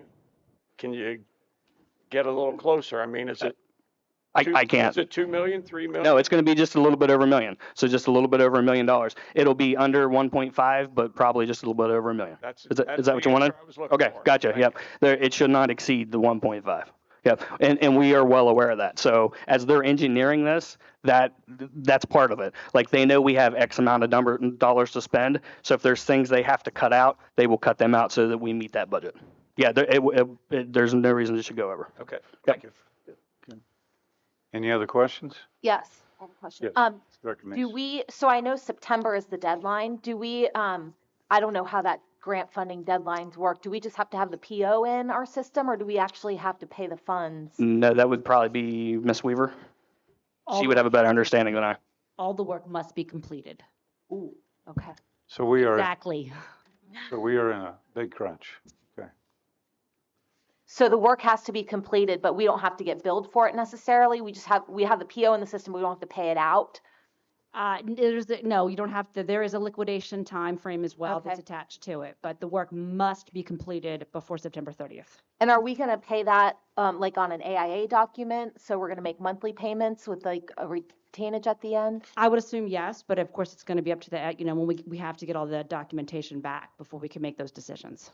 Are we going to put RFPs out for the actual construction work? Because we have to do that per. And there's other aspects because it's ESSER's money that have to be met that would be different from just a normal construction project using district funds. I understand. Okay, so what we're talking about is an engineering proposal here, of which we're looking at about $27,000 roughly, maybe $28,000. And then a construction project, which will be another item of business, which is going to cost over $1 million, less than $2 million. All right, so we are, just to be clear, we're only working the engineering agreement here. Okay, is there any other questions? Mr. Sorry, Flick? one more thing. No Can problem. you bring like a project plan to the board to show us Absolutely. Yeah, project timeline? that is no problem at all. Yeah, that'll be part of the engineering service. They'll bring that to us, and I'd be more than happy to share it with everyone. Yep, absolutely. Have they already started work on this? No. Okay. No, we're waiting for your approval. Right. I have a question. As far as the process and them fixating a number to whatever work, is that negotiable throughout the process? I don't think I understand the question. So, like she was saying, a project timeline, like we would put, I guess we would put bids out, and maybe I don't even understand my own question. So you can help me through the process of what this looks like when a big construction project like this occurs. Yes, Do you bid out yes. separate parts throughout the process? or The is it- project will be bid out, and there may be some like options that you can add onto that, and they would be optional items. So if the budget goes over, you can just start cutting out the optional items that would be part of the project. But yes, it'll get bid. It'll go out for bid, and then the engineering firm also takes care of the bids. They write the RFP. They take care of the bids. They take all the submissions, so they do all that also. Okay, so do the requests for bids go out and you accept whichever one we approve for the whole project? That's or is correct. it there's a stage of this bid and then you have to go get another bids for this stage? No, it'd be one along with the options. So if we had, say, the one bid, it was $1 million, we use round numbers, and there was an option for 100,000, another option for 100,000, that would still be under, and then that would just go along with the one project. Okay. It would all be together. Okay. Okay, any other questions for Mr. Fluke? Okay, thank you, Mr. Fluke, appreciate that. All right, is there a motion to approve? Agenda item 8.02. I'll make a motion to approve item 8.02, the Moore Engineering proposal. Director McKinney moves, is there a second? Second. Director Hogan seconds, is there any discussion?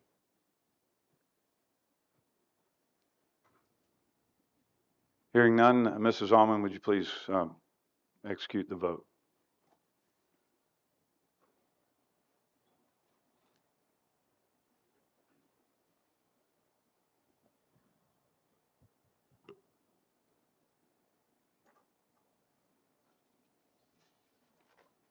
Nine yes. And the motion carries. Thank you all very much. Well, that should relieve you, Mr. Fluke, and I appreciate all the good work that you do for the district. I really do. All right, agenda item 8.03, the Apple quote and MacBook purchase. Is there any discussion on this before we call for a motion? Dr. Hogan. I was just, since we haven't got our, we haven't got our budget numbers, and if we're looking at $3.5 million, I was thinking about tabling it until we can talk about it in our budget. That was my only comment. Okay. Or we vote. I'm just not, Anyone have any questions you want to bring Mr. Boyd out that he might be able to help us answer? He's available. Sure, I have a question. Director Whitmer, go ahead.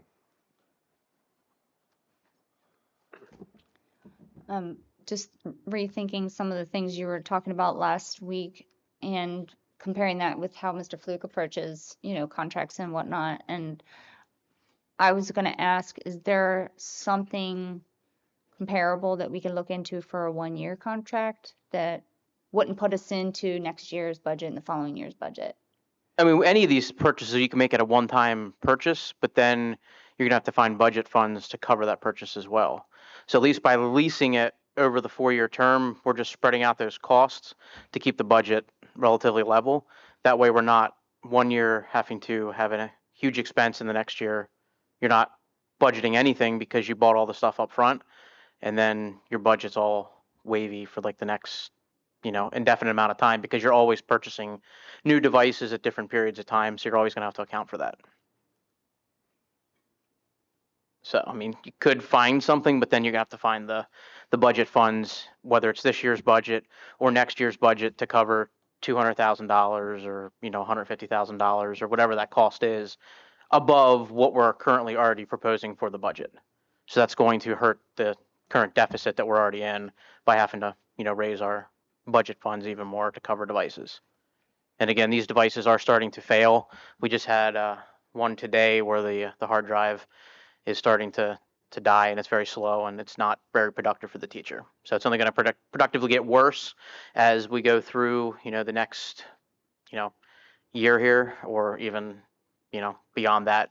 So I'd say we're kind of at the point where it's either teachers are going to have to go without devices, or we're going to have to send them out for costly repairs, which is not going to help, the district's budget anyhow. So you said the hard drives are failing, aren't these all flash drive? They are, yeah, but they do decide to fail every once in a while. We have issues with overheating as well, keyboard issues, screen issues, batteries, you name it. They're starting to show their signs of age.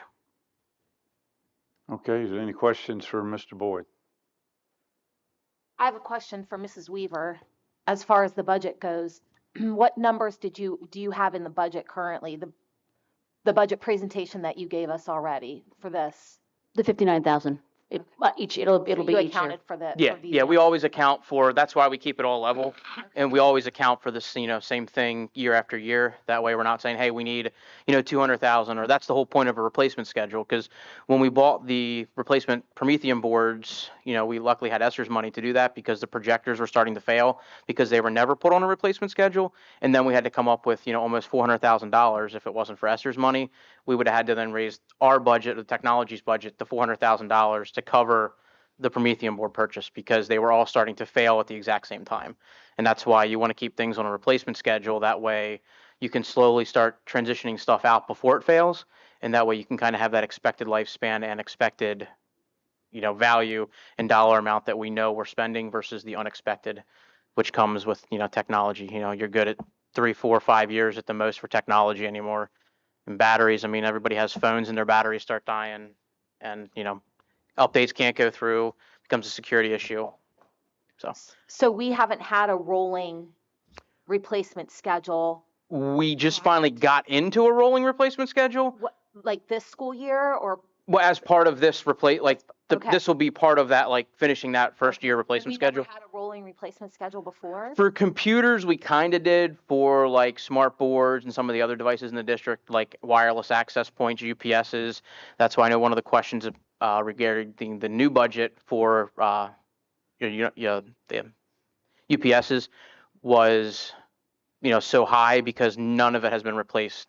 So now if we get that on a slowly start doing it as a replacement schedule, say, hey, we replace, these buildings this year, and then, the middle school, high school, we do it at certain years. Like I said, you're always budgeting for that, but you always know what that budget amount's going to be. It's not going to be a shock one year where we have to come back and say, hey, we got to raise our budget, $300,000 to cover this versus just keeping it at that, plus, like I said, if we get, these devices are not very old, we can, turn around and sell those and make, most of that first year payment back. So, we're going to make, just say, just ballpark, $30,000 that we'll make on the sale of these other devices that we're trading back in. So that almost covers the first year that we don't have to pay. So, budgeting for that forward, you can kind of always expect to get some sort of value for those devices rather than going through the, having to just throw it in a scrap pile or pay somebody to come pick it up. I think I just want to mention to the board, it's important to recognize the confidence that our students and teachers will have, knowing that they'll always have a device that's functioning. And to your team as well, just the efficiency in keeping up with them. Yeah, we're a very small I think team that this is too. important. Yeah, that we don't have the manpower to go back and, try to fix, all these things by hand all the time. Yeah. So it's nice having, you pay either for the technology or you pay for more manpower. So I think the technology is probably the cheaper aspect in that. There's no salary or benefits associated with it. It's just a one-time purchase price. You've finished. Okay, this option of selling back. I thought that this program had an automatic buyback. For the new devices that we're buying, they do, but we always have the option to search and go back to Carmen's point about getting, 3 different quotes for who's going to pay us the most for those devices. So it's kind of a competitive bid process at that point where we can say, hey, we're going to shop around and whoever's going to pay us the more money for them is who we're obviously going to, sell back to as part of that price. So that way, Apple's going to give us, say, $220. Obviously that's, they're guaranteeing that. So that's probably going to be a very low number. But if we go back and, we get 2 other quotes that are $300 or $350 a piece, then, that takes, almost the whole entire year off of that lease. Right. So essentially you're paying 3 out of the 4 years, and then you're always getting those new devices and keeping everything up to date. One of the things you said to us last week at the planning meeting was that the reason you're going with Apple over lesser expensive alternatives is that the quality of the engineering of the hardware itself was much, much higher. Yes, that's, the teachers have been that way for 10 years. So trying to uproot them and switch them to different platforms, it ties in with the students' iPads. It's kind of a cohesive environment versus trying to piecemeal, with different types of technology. And like I said, there'd be a lot of time in professional development that we'd have to build into the contract that we don't have right now.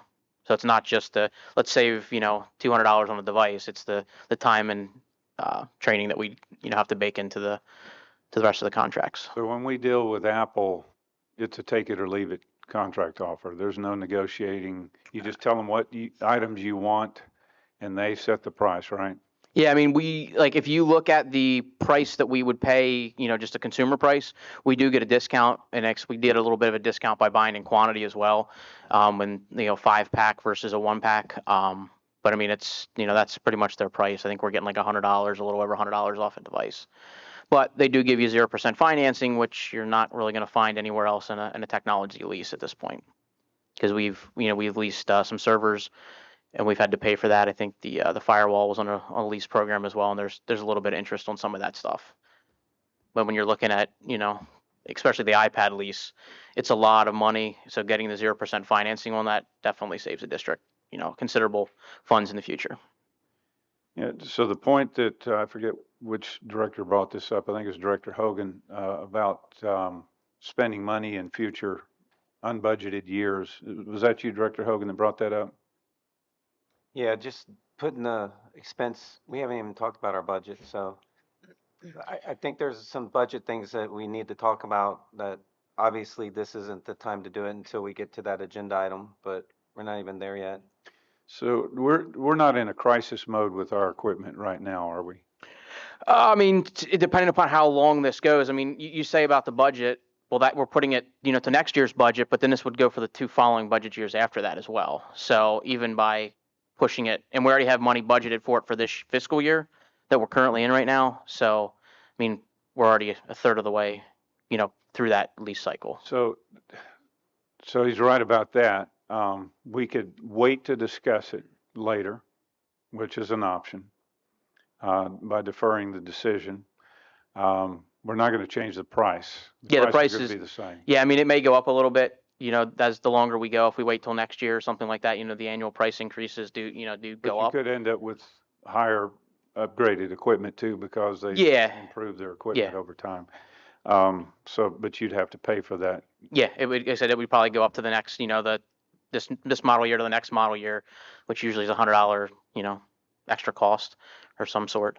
So the only way to scale this is to question, I think, is what equipment we're purchasing. So we're purchasing equipment that's basically going to equip all the students with iPads. No, this contract right here is just for staff devices. Okay. In the middle school, high school. There's no scaling of that. The teachers need what they need, or is this a wish list and everybody gets what they want? No, I mean, this is pretty much just replacing what they currently have. There's not like a, fancy, everybody's getting, the top of the line devices. This is replacing the device for the device.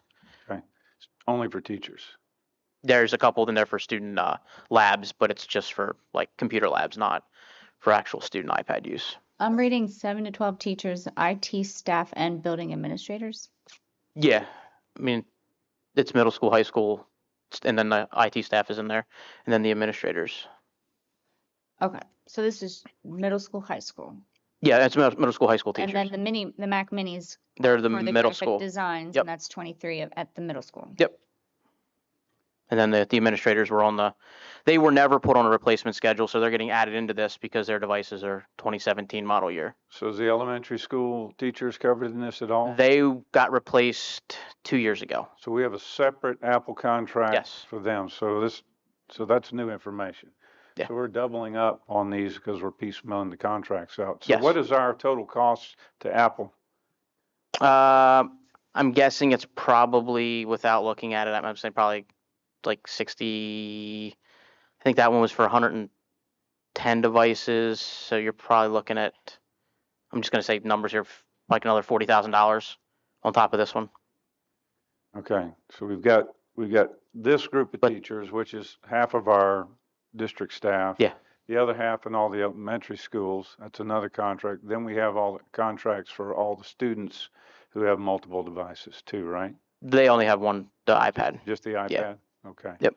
But we have the in-classroom devices that they use. I know, Yeah, there's only, a handful of those compared to the amount of students we have. So, each lab, like the graphics lab, I think has 15 devices, and the those art lab has very 10 large devices. iMacs. Is that, Yeah, they're Mac Minis, yeah, that we're replacing those with.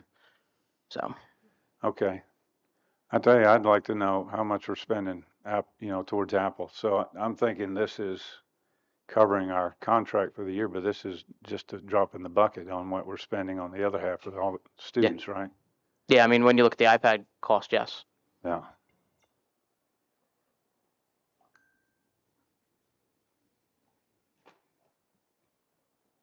Any other questions or discussion? How often are student iPads replaced? They're usually done on a 3-year replacement schedule as well, just because of the value that we get when we trade them back in. Kind of covers that, last year of the lease, and then we, just keep rolling it over. Mm-hmm. So that's the way it's been done, and it seems to work pretty well, just due to the, broken devices and warranties. And once you get past that, then we have to pay for everything out of pocket, which gets to be very costly. So we might actually get pretty sick if we see this total number of Apple computers. I mean, when we look at budget items. Yeah, we have like 3,700 iPads, and then, the 100, I think there's about 300 MacBooks for the teachers, a little over 300. So is there a motion either to approve or to table this item? Mr. President, I make a motion to postpone voting on the Apple quote MacBook purchase until the planning meeting, and So you can just simply make a motion to table. yeah. You don't have to But set does a it time. does it mean that we discuss it at the next meeting? When does that get determined, or? Whenever we decide to put it back on the Okay. agenda, Okay. I'm sure it'll come back. Okay. yeah, because we're in need of, devices here. So that's why we usually try to do it this soon. That way we can, accompany that before the, the end of the school year. So that way, when the teachers come back, we're not trying to swap out devices as soon as they come back. I would like to say that I understand the position you're in. I'm in tech. Man, having new computers, the efficiency behind it, even the cost savings, the headache. I mean, there's a big benefit for what you're pushing for. The problem I have is we haven't even talked about the budget. And there's some really deep things that we need to talk about. That's the only thing. I'm not looking to not approve it. Just I'd like to see that we're gonna hit these numbers. So without putting words in your mouth, are you making a motion to table the Yes. item? Okay. It's been moved to table the item. Is there a second? I'll second. Director Miller seconds the motion. Is there any discussion?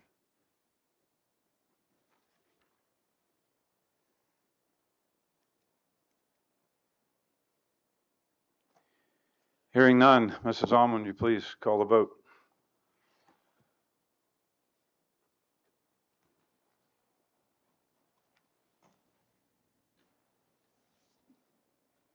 Are we voting the table or? Yeah, to be clear on what we're voting before you click, and of course, until she closes it, you can change your vote. But we're voting, it's a motion to table. So this dispenses with discussion on this agenda item. We're not approving the agenda item. We're not disapproving the agenda item. We're tabling the motions, which mean it can be brought back off the table or it can be addressed at a future meeting.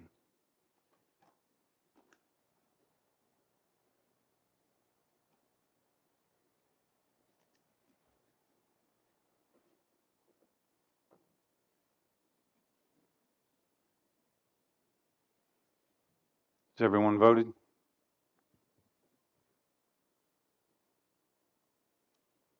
Seven yes, two no. And the motion carries. The item is tabled. Okay, agenda item 8.04, Independence Law Center retainer contract. As you know, this has brought a lot of public interest. We've received a lot of email as well as public comments. This agenda item is to discuss a retainer agreement with the Independent Law Center. The purpose of this agreement is to add them as an additional counsel to our current legal team, made up of our solicitor and his firm, Saxon and Stump. The contract language, which is attached, actually speaks to what we are retaining them for, which states for student records, policy associated with student records, athletics, and privacy policies. Our solicitor has already reviewed the contract language and has made and incorporated amendments to that, which have been agreed to with the Independent Law Center. And we believe that ILC's legal expertise will be an asset to our district. It's important to note that this contract is for pro bono legal services, which means that there will be no cost to the district for any of the services provided by ILC. The main objective in creating this agreement is to seek the wisest counsel possible to assist us in the evaluation and formulation of district policies, and our commitment to you is to operate in transparency and to communicate our commitment to serving all the students, all families, and all staff within the district in a fair manner. The item is open for discussion.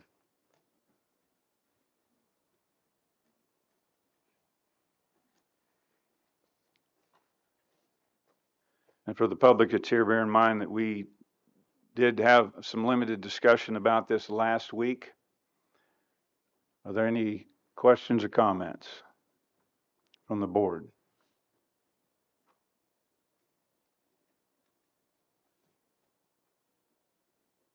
Okay, is there a motion to approve? I make a motion, we approve. Director Kindig moves. Is there a second? Director Meese, I'll second. Director Meese seconds the motion. Is there any discussion?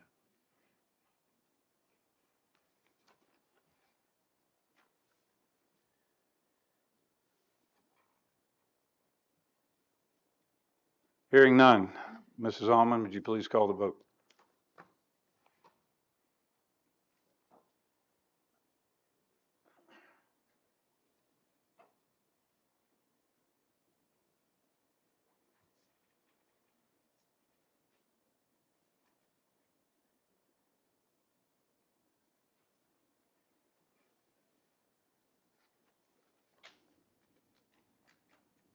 Seven yes, two no.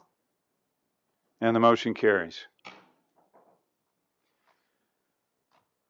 All right, the next section is section number 9, finances. And again, we've chosen this year not to put these items into consent agendas. Every time we're involving expenditure of funds, we're going to take each one of them up as a separate item of business. Agenda item 9.01, payment of employee auto insurance deductible, $500. Is there any questions or discussion involving this agenda item? My only lingering question from our planning meeting last week was, do we have a policy for covering an incident with an employee vehicle, or do we need to formulate one? You have policy 331, which talks about job-related expenses. Okay. And it outlines in there that it is, you shall reimburse administrative, professional, and support employees for the actual and necessary expenses. This being, and since you require the employee to have liability insurance, the deductible would be one of those necessary expenses in this case. Thank you for providing that. Last week, we discussed and brought it up in the discussion, a possibility of whenever an employee is using their personal vehicle for business, creating an agreement so that these things are clarified so that the school district couldn't be sued later for, additional things. Again, the policy does talk about getting approval or being authorized to do so by their immediate supervisor or the superintendent or the principal. So you already have that in place that they need to get that approval before they utilize it.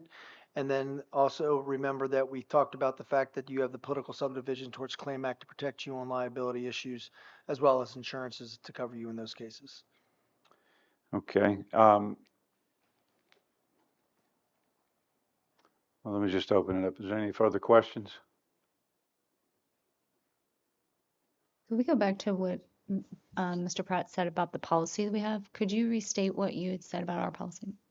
Policy 331 states that the board shall reimburse administrative, professional, and support employees for the actual and necessary expenses they incur in the course of performing services for the district. You further go on to state that the use of the personal vehicle will cause liability insurance be provided by the employee, which they do in this case. The deductible that they're requesting you to pay is part of that expense then based on the accident that occurred. Do they have to prove that insurance before they use the vehicle? So if something were to happen and they're not insured? I would assume so. It does state under the policy that you have to have it. I mean, obviously you have to have insurance to be able to drive in Pennsylvania as well. But in this case also, it talks about the fact that you have to have at least, in this case, authorization to utilize your personal vehicle by your immediate supervisor. So if we have an employee using their personal vehicle, in this case, it's a relatively low deductible. It's $500 for, I'm assuming this is a collision. Is this a collision item or comprehensive? I don't know what it would be considered. Just a standard deductible. Standard deductible for the insurance.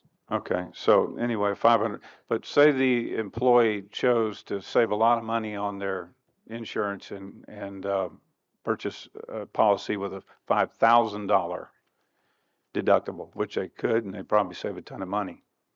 How do we know, how are we protecting ourselves against that type of liability? I do not know the answer right now. Dr. Cartwright? It's probably. I have no idea. No idea, yeah. I really didn't expect you to reasonably know. I'm sorry to have to ask you the question, but I felt like I needed to ask somebody since I don't know. All right. Are we setting any precedent here that we can't retract later with a policy? The precedent you're setting is that you evaluate each incident that comes to you and make that determination, but also your policy is pretty clear on what your expectations are and gives you the guideline on how you deal with these type of expenses. Okay, so if we decide to take this up as a policy and set a cap on how much we're going to pay on these types of things, we wouldn't be liable. They said, well, you paid somebody $500 2 months ago. Now I'm having something, you're telling me you're only going to pay $100. Well, I mean, if you modify your policy in between then obviously you've made that change to address it. So they could say that, but your policy then at that point in time, if appropriately approved, would be, clear as to what your obligation to the employee would be. Okay. This is a very minimal deductible, but in Director Conley's scenario where it's a larger deductible, does our policy, our school district's policy, reimburse for our deductibles paid out? I have no idea what your insurance policies specifically do. May want to check on that.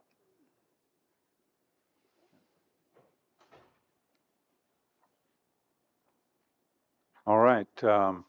Any other questions? Before I call for a motion to approve. All right.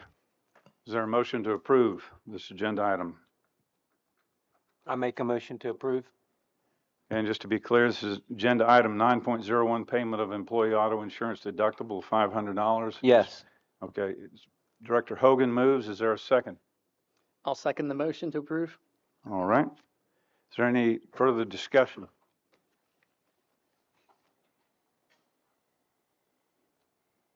Well, the only question I would ask is, did the person have permission from their supervisor to use their personal vehicle? Yes. Okay.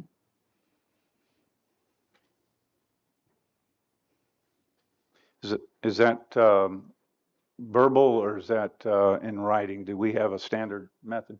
Verbal. Verbal, okay. Any other questions?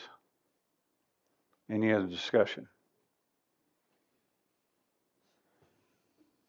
All right, Mrs. Alman, you please call the vote.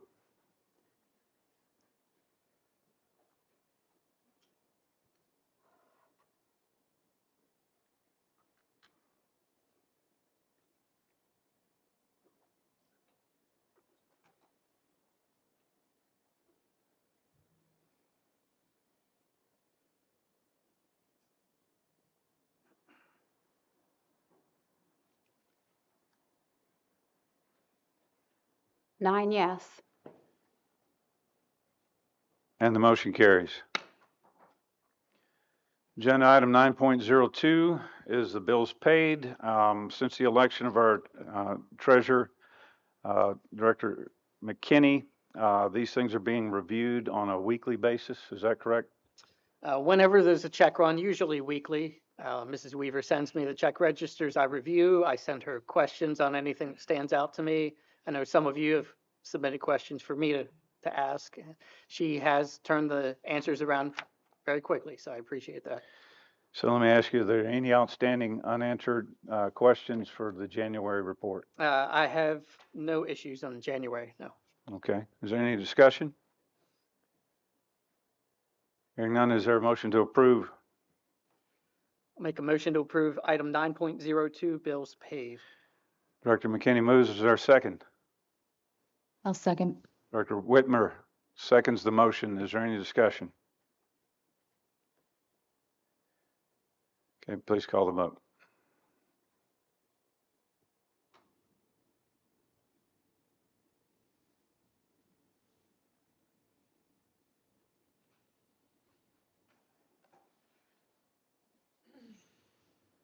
Nine yes. And the motion carries. Next is the treasurer's report, agenda item 9.03. Director McKinney. No outstanding issues. I compared January to both November and December's, and everything looked to be in line and pretty consistent. Any questions for Director McKinney?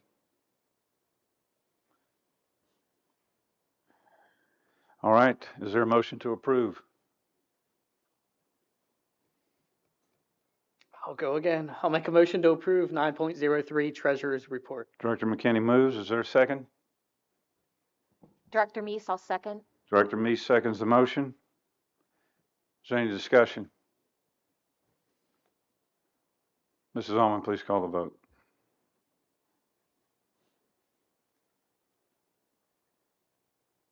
That one came up really quick.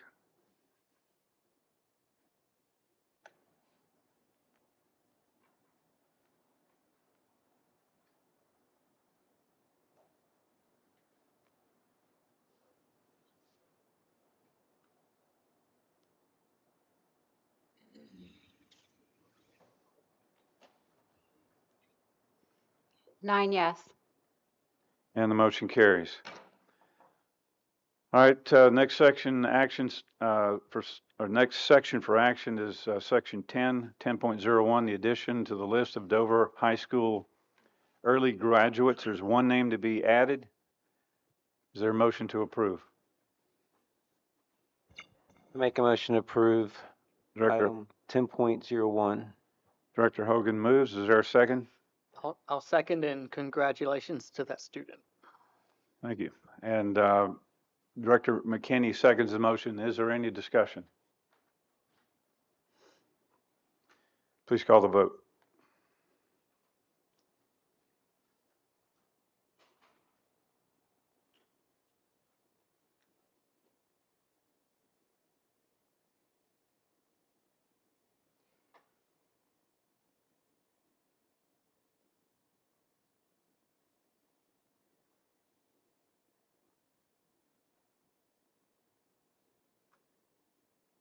9 yes.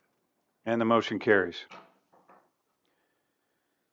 All right, or agenda item 10.02, the 2024-2025 LIU General Operating Budget.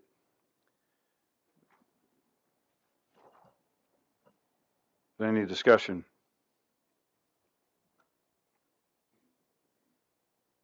Any questions? Is there a motion to approve?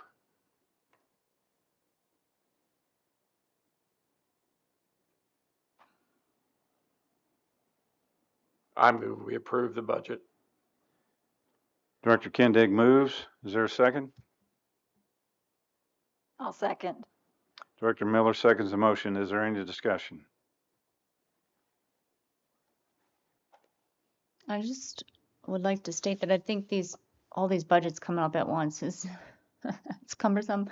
So maybe at some point when we're not in budget season, we can sit down and really go through and just determine what we're looking at, come up with questions for, throughout the school year instead of right now at our budget season. It's a lot of money, isn't it? Yes. Yeah. Any other discussion? Is there a motion to approve the 2024-2025 LIU General Operating Budget?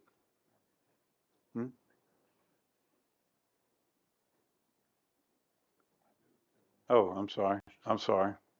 You're right. Is there any further discussion? Point well taken. All right, please call a vote.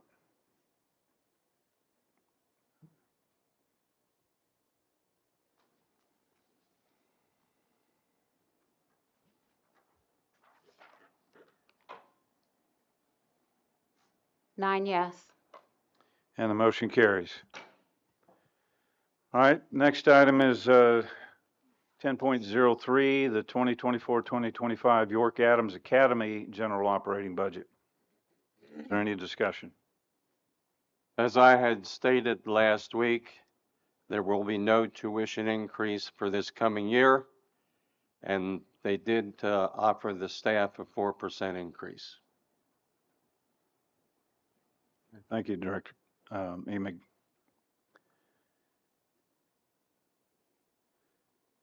Is there a motion to approve?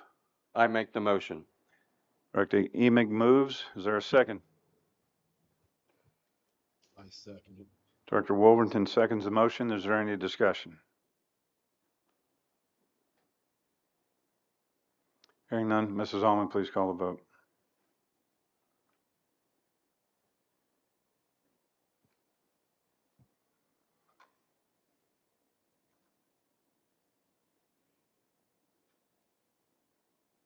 Nine yes. And the motion carries. Agenda item 10.04, the 2024-2025 York County School of Technology General Operating Budget. Is there any discussion?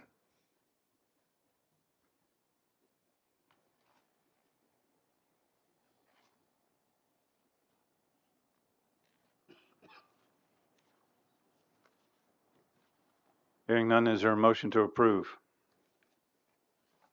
Director Meese, I'll make a motion to approve 10.04, the York County School of Technology General Operating Budget. Director Meese moves. Is there a second? Second. Director Hogan seconds the motion. Is there any discussion?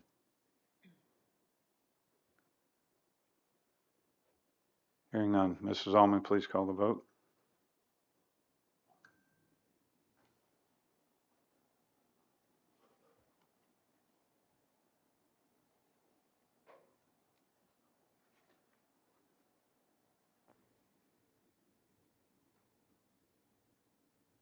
Nine yes. And the motion carries. All right, agenda item 10.05. This moves to curriculum. There are, looks like about 15, it's an odd number, 15 or so courses. Any discussion? We had looked last week, or at the last meeting at 133 English 3, and there were some understandings in those columns that we discussed and looked at. I know the teachers looked at them. So I kind of took their response and came up with my new suggestions for the understandings. So I don't know what procedure we should go through to get those finalized before we approve these. I don't know how you handle that. So, Dr. Howe, could you please come to the podium? You can help us out with that. So first off, are we in a crisis if these don't get approved at this meeting, if there's some amendments that are pending or suggested? We are not. For the curriculum that is listed as complete, it would be nice to get those approved so that we can put those on the website and have them be official. With those KUD documents, keep in mind that's just step one of the curriculum writing process. We will be using that to develop the unit maps. So no, it is not critical that they be approved now. I don't know how you, the board, want to handle that. That would be a board decision. Okay. Director Miller, ones that you had suggested edits, were they any of those completed, or were they just the KD version? So we could take up the completed ones on this item and remove all of the partially completed. That's what I would suggest, if that's okay. Yeah. Okay. Any other questions for Dr. Houck before we let her sit down? Okay. Thank you, Dr. Houck. Sure. President Connolly, then at another meeting, would we deliberate on her suggestions and make the recommendations to Dr. Houck?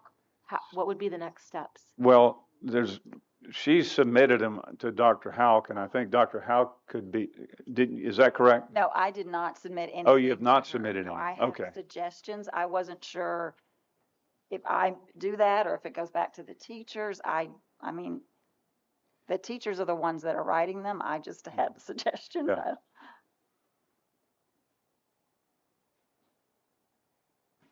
What I would prefer that we do, I will certainly take your suggestions to them. I think it would be very helpful if the board was specific about what exactly their concerns are, so that I can take that back to the teachers. I am sure that they would be happy to revise the document to get it to a point where you would be willing to approve it. But I think they need to understand a little bit what your concerns are.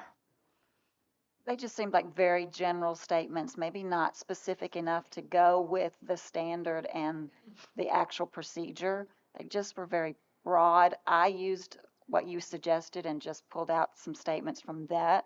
So I'm sure they'd be happy to look at your suggestions. That might give them a little bit of an understanding of what the concerns are, and they'd be happy to revise it, I'm sure. I'm not trying to overstep their knowledge. I definitely am not an English. Neither am I. That's why they write the curriculum and I don't. So, Yep. Okay. I will send you those suggestions and we can go from there. Okay, thank you. Okay. All right. Did anyone else submit any suggestions or develop any suggestions?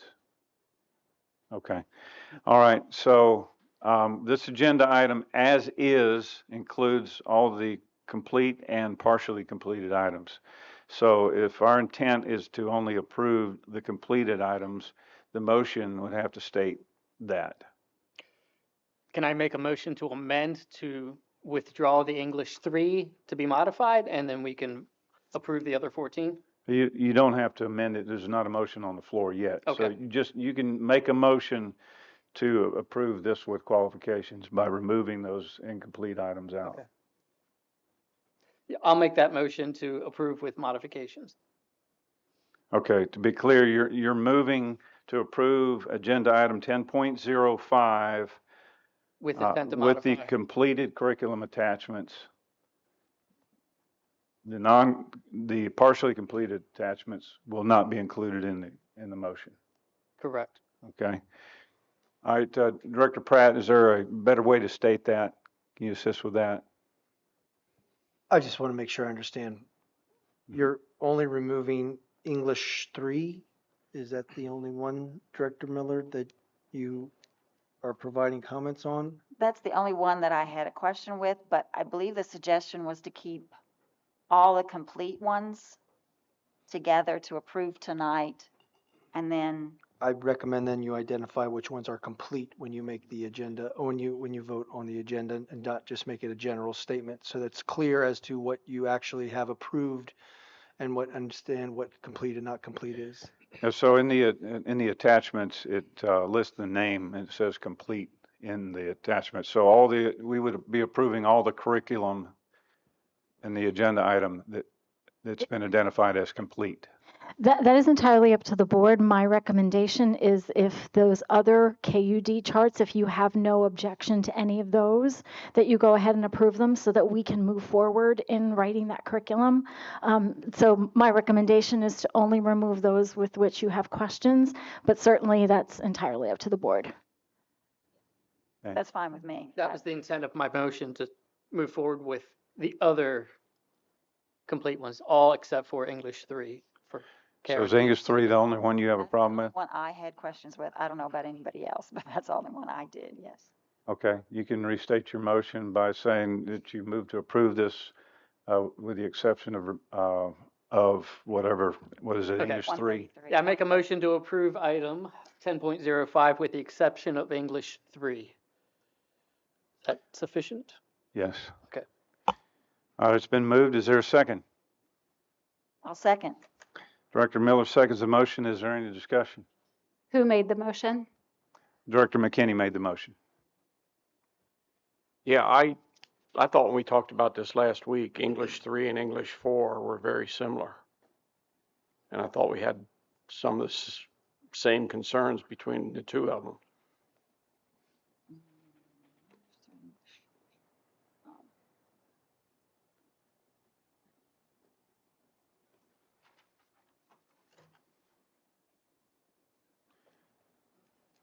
Did you have specific ones? Now, I know when I raised questions, and I believe Dr. Houck got back to me on those questions I raised, and they were 3 and 4 were very similar in the way they were worded.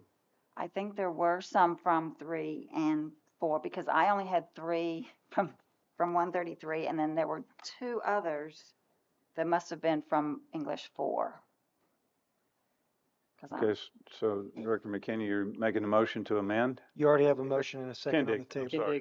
sorry about that. You already have a motion and a second on the table at this time Yeah, but that motion can be amended. by the individual who made the original motion. I hate to say I disagree with that. Okay. Parliamentary process-wise, a motion on the floor can be dispensed by either passing or failing, or it can be amended prior to passing. So it's a secondary motion. Is that prohibited in this venue?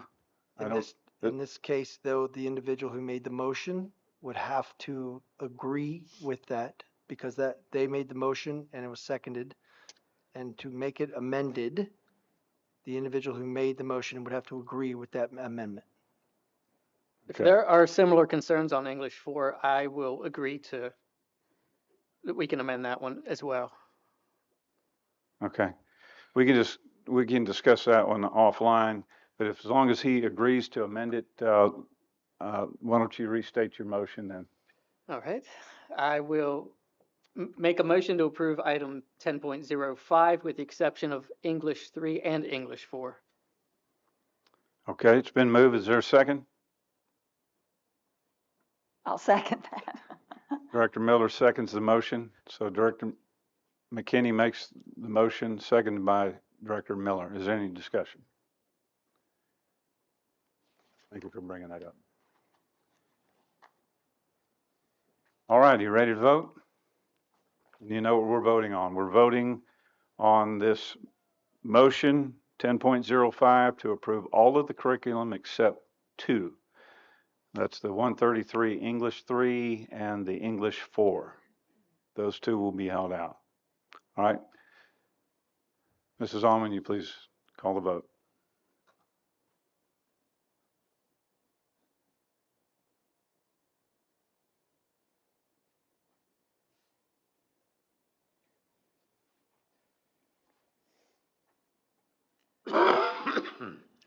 9 yes.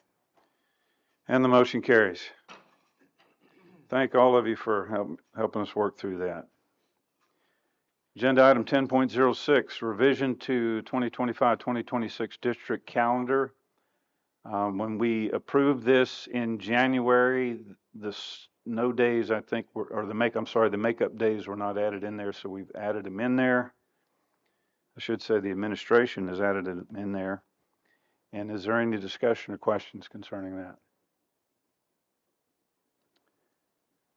Is there a motion to approve? I make a motion to approve 10.06 revision to the district calendar. Director Hogan moves. Is there a second? Director Whitmer, second. Director Whitmer seconds. Is there any discussion? All right, Mrs. Almy, please call the vote.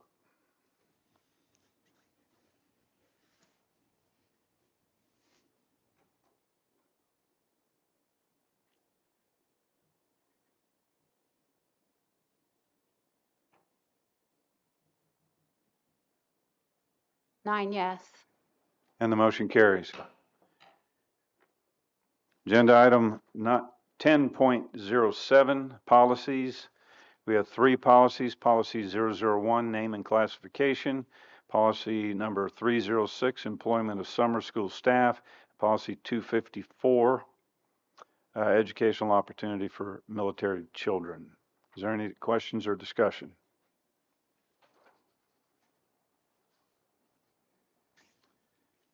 For clarification, all 3 of these policies have gone through both the first and second reading.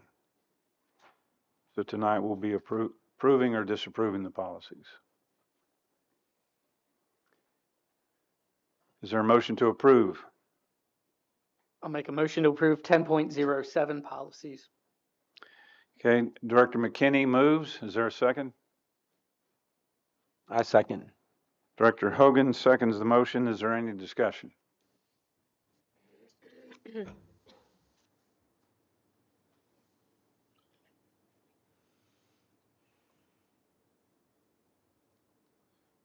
Hearing none, Mrs. Allman, will you please call the vote?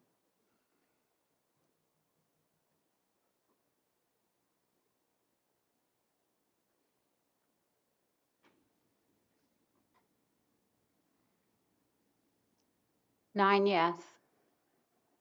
And the motion carries. Agenda item number 10.08, the minutes of the January 9th board planning meeting. Minutes are attached. Is there any discrepancies or questions concerning those minutes?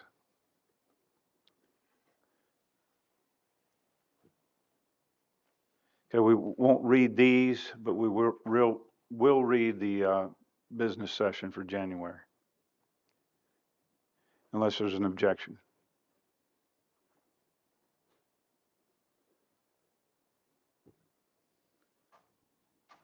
All right, hearing none, is there a motion to approve?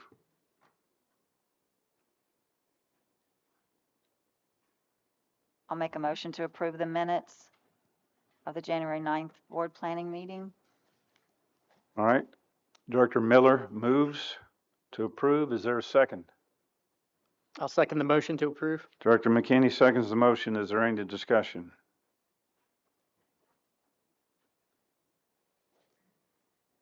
Hearing none, Mrs. Allman, please call the vote.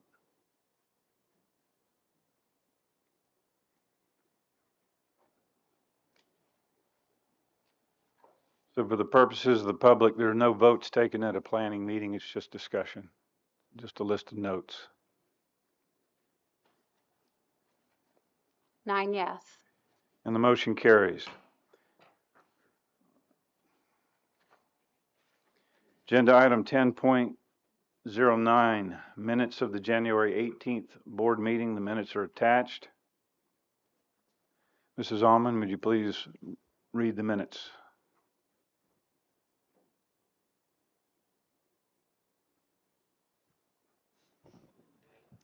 Minutes of January 18th, 2024.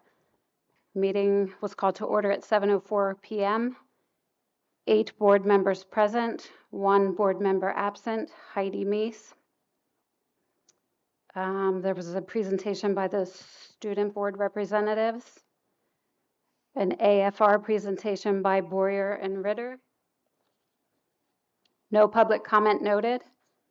Board president's communication, executive sessions were held January 9th to discuss confidential student matter. Executive session held January 18th to discuss two confidential student matters and for school board orientation. Consent approval, motion by Karen Miller, second by Rob McKinney. Do you want me to read all of the action items? No, that's all right. You can skip the action items on that. Consent student activity, motion by Alan Hogan, second by Karen Miller. Those items were approved. Section 8, contracts and agreements. 801, letter of agreement with True North Wellness Services for SAP liaison services. Motion by Rob McKinney, second by Carmen Whitmer. Motion carried. 802, New Story School Services Agreement for 23-24 school year. Motion by Rob McKinney, second by Karen Miller. Motion carried. 803, RWAN contract. Motion by Rob McKinney, second by Alan Hogan. Motion carried. 804, MOU with EMB Transportation for additional van services. Motion by Terry Emig, second by Karen Miller. Motion carried. 805, Weigelstown Elementary Hot Water System Controller Replacement.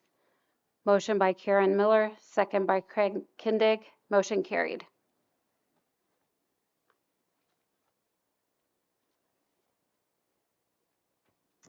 Section 9, consent obsolete. Motion by Carmen Whitmer, second by Rob McKinney. All items passed in that section. Finances, 10.01, AFR for year ending 6/30/03. Motion by Rob McKinney, second by Craig Kindig. Motion carried. 10.02, IDEAB pass-through funds allocation agreement for 23-24. Motion by Karen Miller, second by Rob McKinney. Motion carried. 10.03, Treasurer's Report. Motion by Rob McKinney, second by David Wolverton. Motion carried. 10.04, Bills Paid. Motion by Alan Hogan, second by Rob McKinney. Motion carried. Section 11, Consent Human Resources. Motion by Alan Hogan, second by Karen Miller, and that section passed.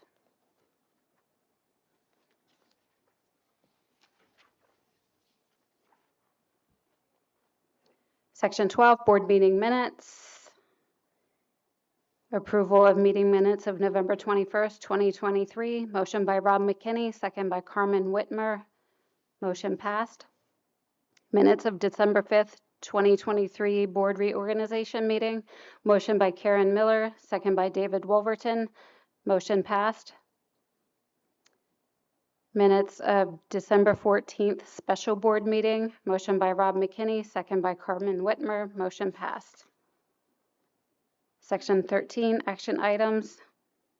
School Board Committee Representatives for 2024. Motion by Carmen Whitmer, second by David Wolverton. Motion carried.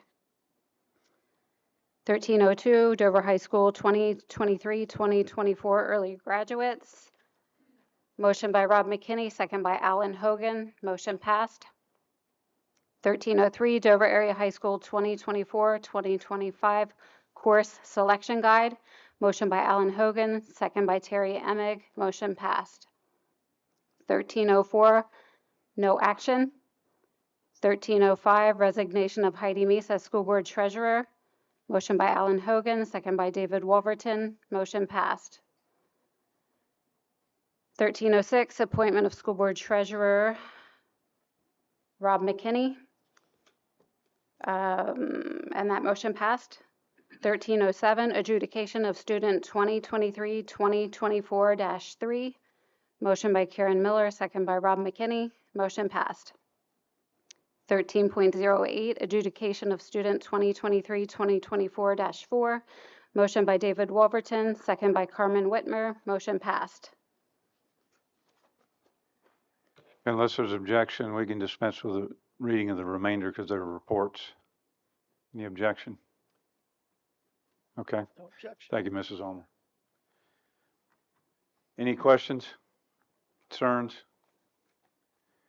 Is there a motion to approve the minutes of the January, let's see, where are we, 10.09? I make a January motion to 18th. approve the minutes of 10.09 on the agenda for January 18th, 2024. Thank you. Director Hogan moves. Is there a second? Director Meese, I'll second. Director Meese, thank you. Is there any discussion? Mrs. Allman, please call the vote.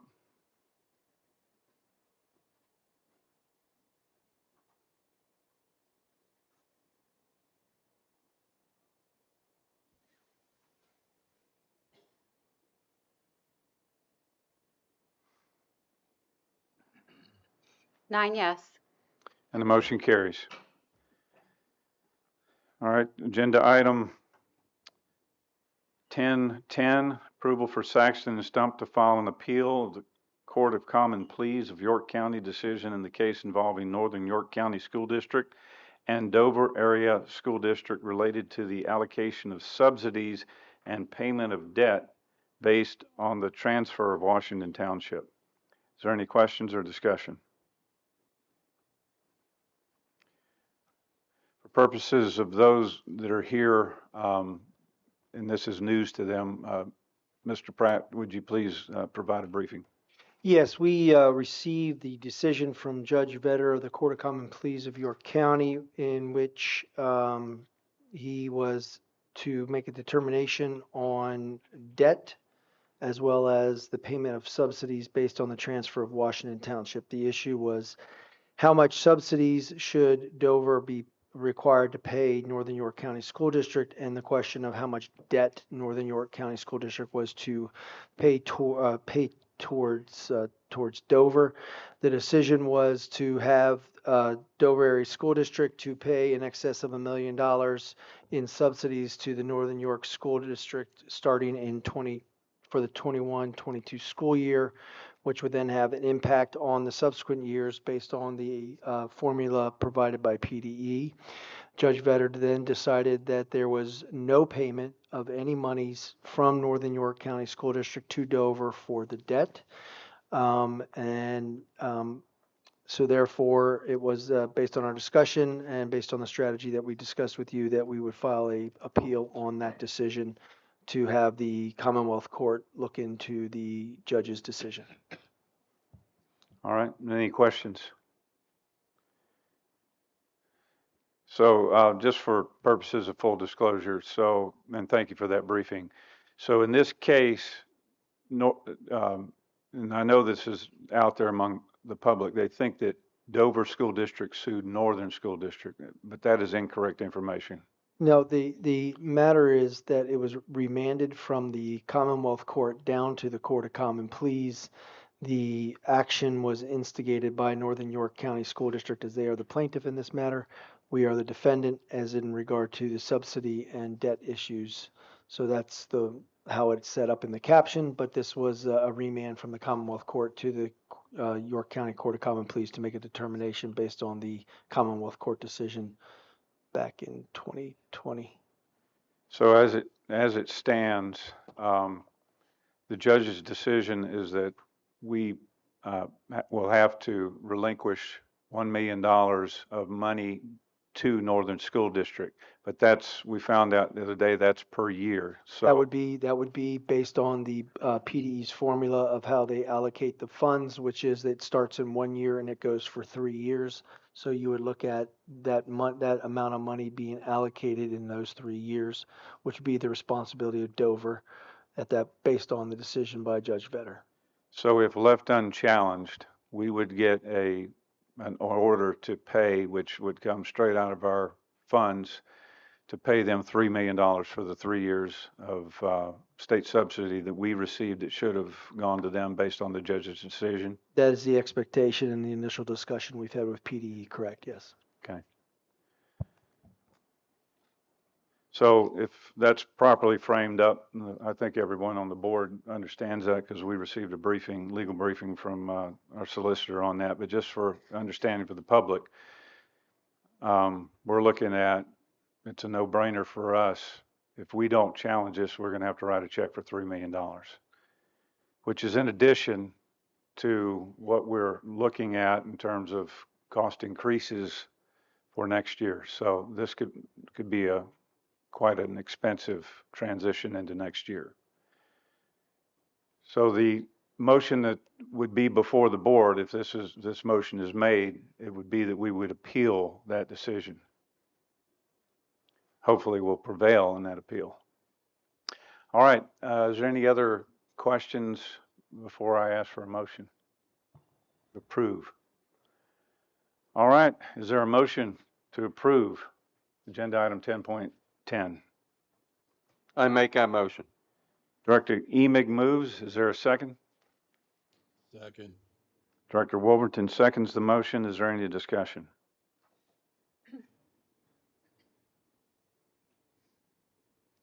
All right, Mrs. Allman, please call the vote.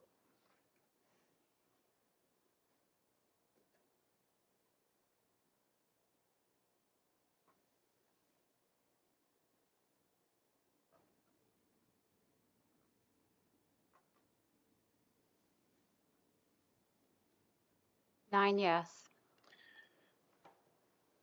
And the motion carries. So, Mr. Pratt, go forth and prosper. I hope you do a good job. All right. So just to be clear, what we just approved was a motion to file an appeal. And so this secession of Washington Township is the gift that keeps on giving.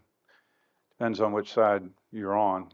It's the keeps on taking from us is the way it feels. All right, agenda item 11.01 is a discussion item. It's not looking for action, but it's a discussion item on the 2024 and the 2025 budget. This is a big topic. The deeper we weigh into this, the more there is to it. We're on a big learning curve. Half of your board of directors are new this year, and there's a lot for us to learn. So this item was requested by Director Kindig, so I'll let him open it up, open the discussion.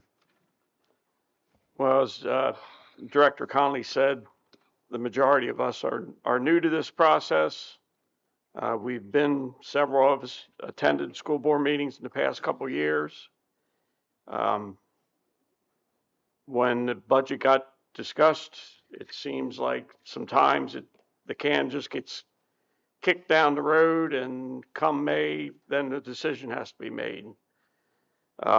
So for me, I think we are at a point where we should, as a board, decide what we see for next year's budget and put forth a motion to the administration and let them work on what they can do to meet our requirements for the budget.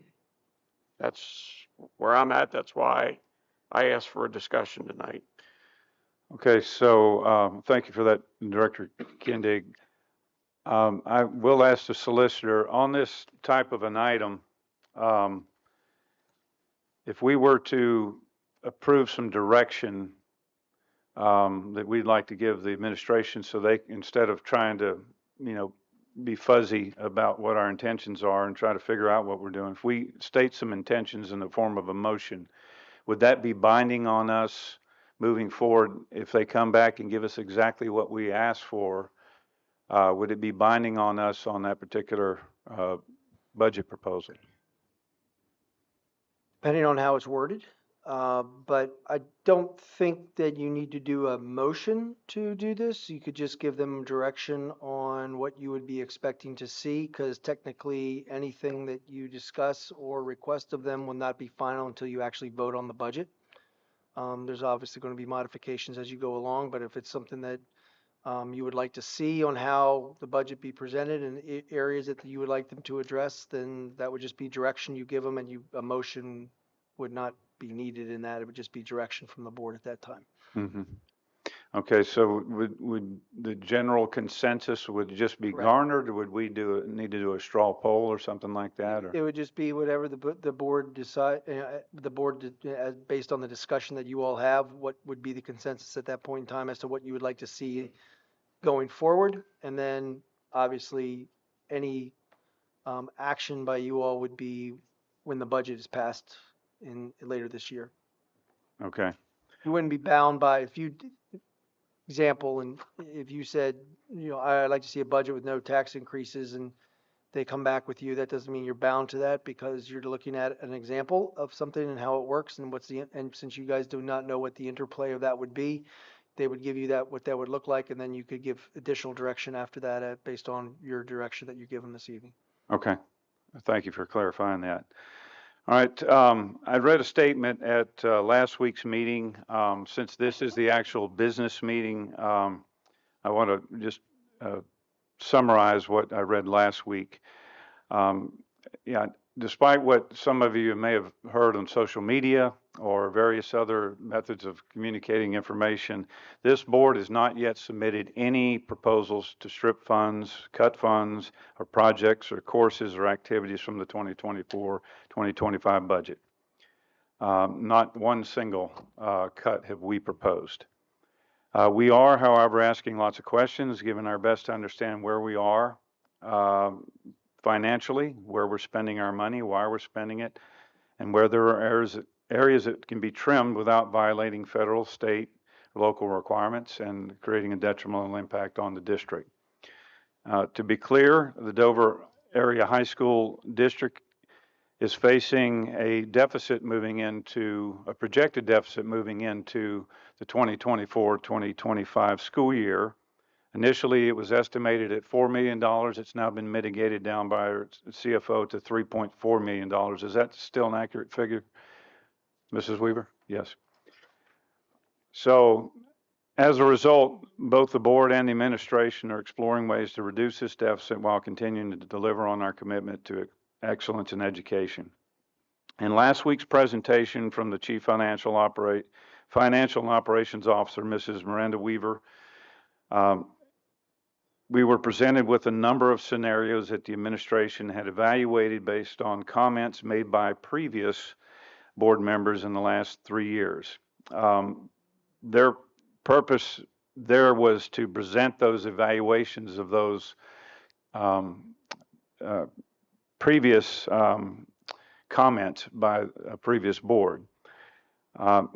So what I want to be clear about here is that we have not made any proposal, either suggested, requested, or recommended that we cut the budget. Neither are there any recommendations from the school administration itself. All of these are discussion points in order to be considered for the board of directors to make a wise and prudent decision concerning our budget during this spring time period. The final budget would have to be approved by the end of June for us to be able to move into the 2024-2025 school year, because that is, the end of June is the end of our fiscal year. So we know that you realize that the school budget affects the entire community. I can assure you that all resultant taxation is not a light matter for any of us. In fact, we see that as a heavy responsibility that weighs heavily upon each one of us. I encourage you to tolerate our open debate and deliberation on the budget matters without making any presumptions, because we don't yet know what we're going to do. That's the purpose of this discussion tonight, is to try to give some direction or gain some clarity on the direction that we want to try to move towards. I know there's lots of folks that say we don't mind a little bit extra tax, but there's also a great deal of people in the community that say that this is an annual occurrence and they don't want taxes to be raised again. So we've got to listen to all the folks. So at this point, I'll go ahead and open up the discussion to the entire board. So to start the discussion, just framing this conversation, So I did some research, not that, this is research, by the way, so I want to be clear that it's not a direction, just research. So I'm doing research on taxes. We're at like 24.3 mil, which I think puts us about middle of the road in York County. So Pennsylvania law, and I'll have to ask the solicitor if he knows the answer to this, but it says that under Article 6, School Finances, Section 671, Pennsylvania State Legislature, districts of 2, 3, or 4 class, the tax rate shall not exceed 25 mils on the dollar on the total amount of the assessed valuation of the property taxable for school purposes therein. So if I read that right, we're at 24.3. The max rate we cannot exceed I think we're third class, is 25 mil. So I just want to get clarification. Do you know about that? No, I'm not familiar with that right now at this point in time. Okay. I'd have to look into that. So What, I think that we saw something that had been amended and we can go up to 30 mils. no, the only way I think it can go up to 30 mil from the research I've done, unless you know otherwise, is through a vote, like in an election or a court order, that we say there's a need to modify the budget for this reason. So I think there's, something we would have to do, but I did read that. Now, that wasn't Pennsylvania state law. That was just a website about law, but this is coming straight from Pennsylvania legislature. I'm certainly not an expert on that. Mr. Pratt, could you take an IOU on that to research what our limits are on that? Maybe somebody else in here knows. Mrs. Weaver, do you have any direct knowledge of that? I can tell you as of right now, York City is sitting at 36.21 mil, so I don't know if the 25 is actually accurate. Do you know what classification their district is? Not off the top of my head, I don't. No, either. I know By that. population, I would think they'd be first class, first or second class. So first class can go up to 30 mil, according to the Yeah, so Pennsylvania state law. second, third, and fourth is what you're saying? Right. So as you go up in the classifications, you're lowering the population of your district. So a third class district's a lower population than the second. Second's lower than the first class district. I think that's the way it works. That's how I understand it. Okay. So we're a third class district, kind of right in the middle. So Mr. Pratt has an IOU. He'll check on that and let us know. If it's 25 mils, we don't have much room to work with, if that's indeed true. I thought I was scanning the law myself. I thought I saw amendments, but honestly, I didn't have time to dig into it deeply. I think we're at 671. Yeah, Article 6, School Finance, Section 671. Got it, thanks. Okay, I didn't mean to take the floor from you. No, that's it. Just framing that we may not be able to do too much, or we might, but it might require some extra, like court process or voting by the public. A referendum? Yeah. Yeah. So we'll get some clarity on that. When do you think you might be able to get back to us on that, Mr. Pratt? Next week? I should be able to get something out to you by the end of this week. Oh, okay. Excellent. Thank you. Only Tuesday, right? Yeah, As right. of right now. Okay. Late Tuesday. I see what you're saying there. It might be Wednesday before we're done here. All right. Any other discussion? One of the items mentioned is increased utilization of school-based access funds. And I honestly do not understand that chart that follows. If somebody can help me understand that, or if anybody else thinks that this is an option, I tried to read about it and it seems like it is an option, but I don't understand the chart. Does anybody else? Where's the chart located? It's in the presentation that Mrs. Weaver made on February 13th. It's page 30.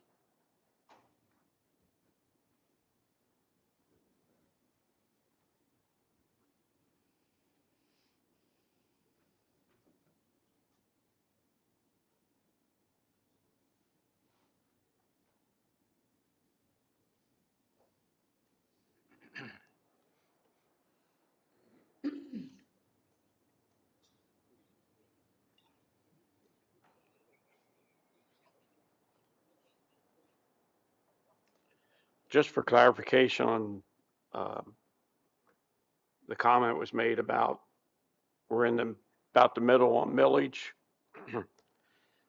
The subject's been discussed multiple times over the years. If you look at Dover, we are just about in the middle as far as millage on taxes. Dover is one of the few school districts that charge an additional 0.4% in earned income tax. If you convert that earned income tax into dollars and cents to get to millage, our millage is actually near the top of York County, other than York City. We're real close to Northeastern. Northeastern, I think, is second after York City as far as the amount of millage they're collecting in taxes. We're right there with Northeastern.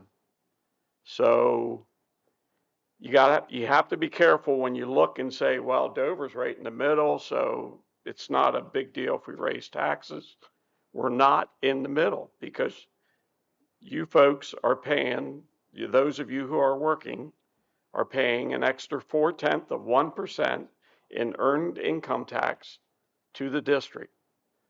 So that is part of the reason that some of us on this board are doing everything we can to figure a way to not have to increase taxes this year. Director Conley, I think there's no surplus or any other funds we can pull from to supplant our deficit we're looking at. So we have the fund balance. You only go so low on that. If we went as low as we could on the fund balance, Mrs. Weaver, how much would we have to spend? If you look at the presentation, you'll see it's laddered, but we could use the entire $3.4 million. Okay. Mrs. Weaver, over the course of how many years, like, so if we were to use 3.4 million to cover the deficit out of our fund balance, like how many years in a row would we be able to do that before we equal out the loss? It depends on the deficit each year. Let's say it's 3.4 million. I'd have to do the math off the top of my head. I can't give you that information right now. Yeah, how much is it? Yeah. How much is in the fund balance that we can use? I know we have to keep some of it in there. Approximately 15 million. 15 million usable dollars. Yes. Okay. And there's what, like 20, is there 20 million in there now? 18. 18?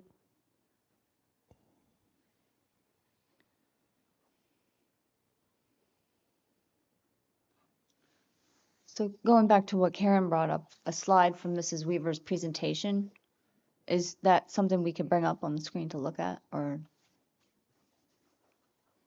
Which meeting is that attached to? February 13th, February 13th. page 30. Okay.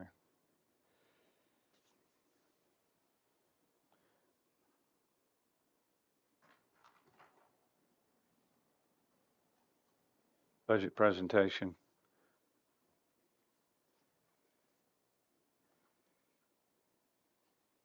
Mrs. Alman, are you working on pulling that up? Okay, thank you.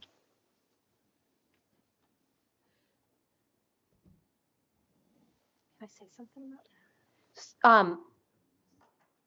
There's a grant program. I think Carmen sent Director Whitmer sent an email about this, but a public school facility improvement grant program. Is that something that we're doing, that we're going to do? We're going to submit for? Does anybody know? I haven't done any research as of right now. I think we'd have to look into it. It looks like they're accepting applications from March 1st through May 31st.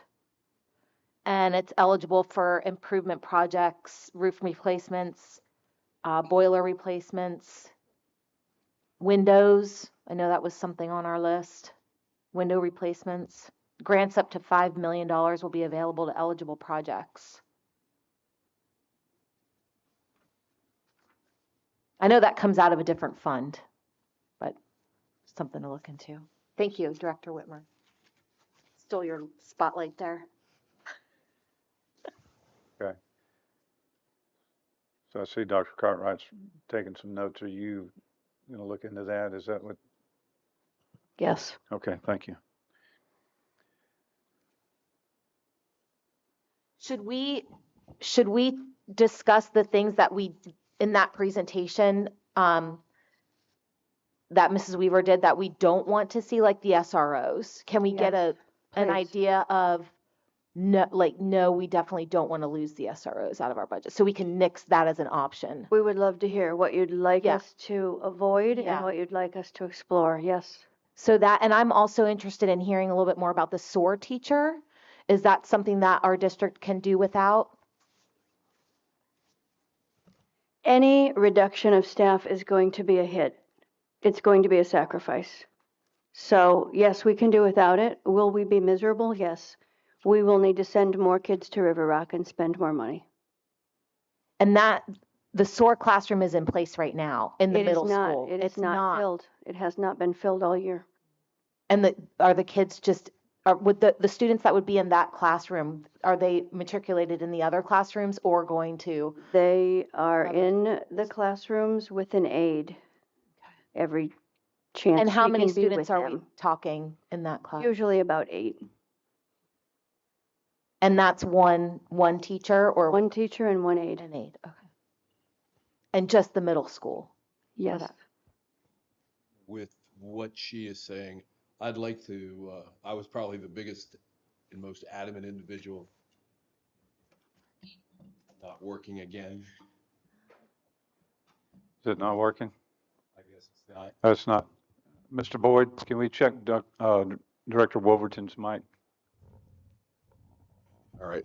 I was probably the most adamant person about pulling the SROs out of the schools, and I'd like to make it very clear to leave, especially the SRO in the high school, and not even consider removing him after what my conversations with some of the students.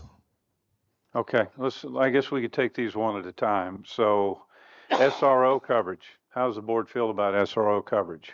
Leave it where it is, increase it, decrease it? Needs to stay. Safety should be a maintain priority. it. Maintain. Ain't it? Possibly modify the one in the middle school, Okay. All right. but the one in the high school stays. Okay. Absolutely. Are you asking input from each Yeah, one of us? I'm asking for everybody to give input. I say you keep all the SROs that we have. So we have 2 SROs, one at the high school full-time, and we have another one that floats around, is that right? The other one is housed at the middle school. They both go to the elementary schools as needed. Okay. Is that I guess they float, or is it just they're on call to get over there as soon as they can? They do not float. Okay. They are housed at the middle school and high school. Gotcha. All right, so we have 2.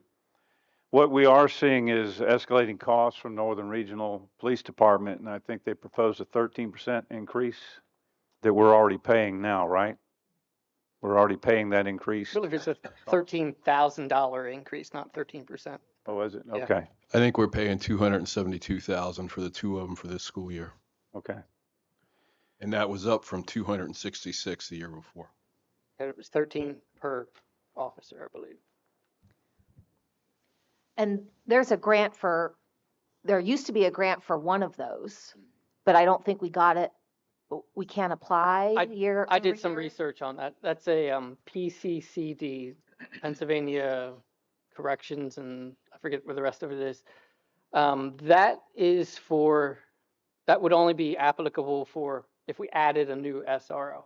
If there's there's a restriction, if the item or service is already in your budget, you can't apply for those. Okay. So if we wanted to apply for a third SRO, we could go after a grant for that, but we can't use it on the existing ones. Okay. I Thank you believe, for that.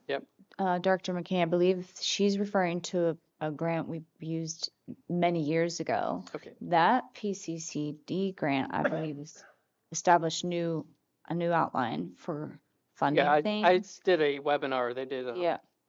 last week. There was a webinar on some new guidelines on that and some new opportunities. So I don't And know that's- if the one that's what I got from that that. we used previously is the same grant, but I was actually going to say that I agree, we should keep our SROs. I just wondered if there is opportunities to negotiate.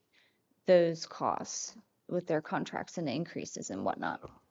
One of the things that we were going to have on the agenda tonight was a presentation from Mayor Hernley of the Dover Borough.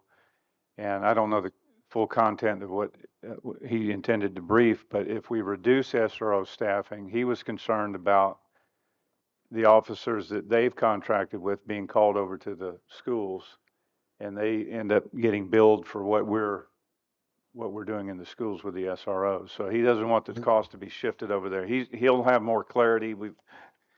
He took ill tonight, was not able to come and make a presentation, so we agreed to put him on the planning meeting for next month, which is at this point, what are we looking, 3 weeks? But yes. One of the other things that can be done with this is to take one of the SROs and have them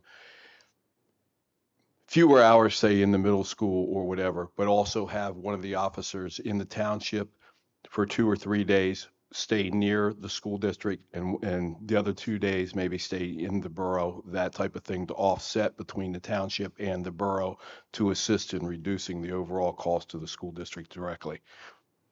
Mm-hmm. I know that's been brought up among some people. So I think we would have to have a discussion with the police chief about response times. I don't know what the difference in response times. They could be better, they could be worse. But if they're currently housed in the high school and the middle school, response times to the elementary school for someone who's in an office or wherever they may be on campus, their response time to run out to the vehicle, then fly down to one of the elementary schools could be higher than somebody who's patrolling. It's hard to say. But the other consideration is their coverage area. They're covering quite a territory now. I don't know what their entire territory is, but I think it reaches on further south into the county significantly. So the police chief would be the best one to tell us what response times will be. He would be Dr. happy Carver. to come present. Okay. Yes, we should probably get him to come next month. So I've personally never seen us have a contract come across our tables for the SROs. That's where I was asking about negotiations on salary, because it seemed like, from what I read, that those numbers aren't even in the contract. Is that correct? I feel like somebody responded to that. Who could help us out with that question? Mrs. Weaver provided the costs a couple of weeks ago in response to a question, and it is correct. The numbers are not in the contract. Okay, so that could be a floating number depending on however they wanted to change their billing to us. Is that correct? I don't think they're going to change it on us. We know what it is. We know what our payments are, but it did increase in December. It increases every December, I believe, Okay, if it's going to increase. okay. So in general, okay, Director Hogan, go ahead. So yeah, I just want to comment that, we're spending a lot of time talking about SROs, and relatively speaking, there's not a lot of money that you could save. The perception is if you eliminate even one, we're reducing the safety. So it's a peace of mind to just move on, keep what we got, and keep our perception that there's no loss in school safety, and go on to something else, in my opinion, that's going to be more worthwhile in a budget cut or discussion. Yeah, I think what's being suggested with this line of conversation we have here is not necessarily cut the numbers of SROs, but maybe look at a better way to accomplish the exact same thing we're I doing now. was in the same mindset as Carmen, but as we heard the superintendent say, really the price is what it is. Now we could go down that path, but what a 10% reduction, would be valuable if they would give it to us, but. Mm-hmm. Who would Mr. Perkins file for those? Would he have knowledge of those grants? Yes, he sent you a list of all the grants he's procured over the last several years and the ones he's currently working on. Okay. He's our grant man He's our grant man. and our safety man. Mm-hmm. So we've heard from you, Director Hogan. Director Miller, do you have any thoughts on the SROs? There's no way we can get rid of them. It would be great to discuss the cost. I know it goes up every year, but I also know that they're going to be moving further away from the schools, so that's a concern. But I agree with Director Hogan. I don't think you can make any changes. Yeah. Let me just ask everybody, talking to your mic, because Oh, I'm we're sorry. being broadcast. That's all right. Sorry. Okay. Except for Director Wolverton. have you got your mic fixed yet? Not yet, so we have a broken mic. Sharing. Okay, very good. Director Emig, Keep them both. okay? How about you? I'm in agreement. We keep them, but I think we need to be looking at options of, can we modify the agreement or whatever, as Director Wolverton talked about, that we could reduce the cost a little bit. Right now, I know the concern that the mayor of Dover Borough has expressed, that he wanted to come out here and talk. But right now, I feel like the district is bearing the weight of the regional police officers, and the borough's getting somewhat of a benefit from that. So I'd like to see the borough and us and Northern Regional try and sit down and see if there's a better way of doing this, that we're not bearing all the cost, because that cost is going up. And I know you can't put a price on safety, but we've got a problem right now with this budget.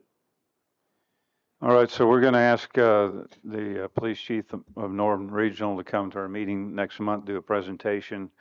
What I'm hearing is, in general, we just want to find a way that we can reduce the cost. We don't want to reduce the safety margins that we gain from SRO coverage. We want to maintain that. It's untenable in the society where we are now to say that we're going to reduce the coverage that we have, but we just have to find a better way to pay for it. Director One other Wilmington. follow-up comment so everybody understands. I understand at Spring Grove School District, they actually have two of their elementary schools that set a far distance away from their main schools.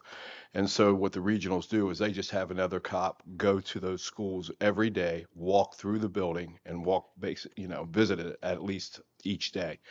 And they've worked that out without any additional funding to the school district in Spring Grove. And we might gain some better coverage of our elementary schools in that fashion. Okay. The police officers do walk through every day, our buildings. All the elementary schools as well? Okay, excellent. Okay, so that question's basically been answered. We want to maintain our coverage, just we got to find a way to reduce the cost of SROs. All right. President Connolly, it'd be nice to see maybe a quarterly presentation. Doesn't have to be real long, but what are, I know Director Wolverton's asked for this a couple times. What are the statistics with what the SROs are reporting on? So that would just be nice, like once a quarter, to kind of get a presentation from them. And then, it's in front of our faces, the value. I mean, we don't understand the value of an SRO until something happens. But if we can get presented with that data in a pretty consistent basis, we know what they're doing on a day-to-day basis, and it kind of adds, of course we know that they're they're valued, you know what I mean? But I'm a data person, so it's nice to, the one SRO came and talked about how the vaping went down significantly, and, the impact that the SROs are having on the school. It'd be nice to see that. And one of the other things is the confrontation we often run into out with the general public. Why are we paying so much for these guys? Well, here is why we're paying for them.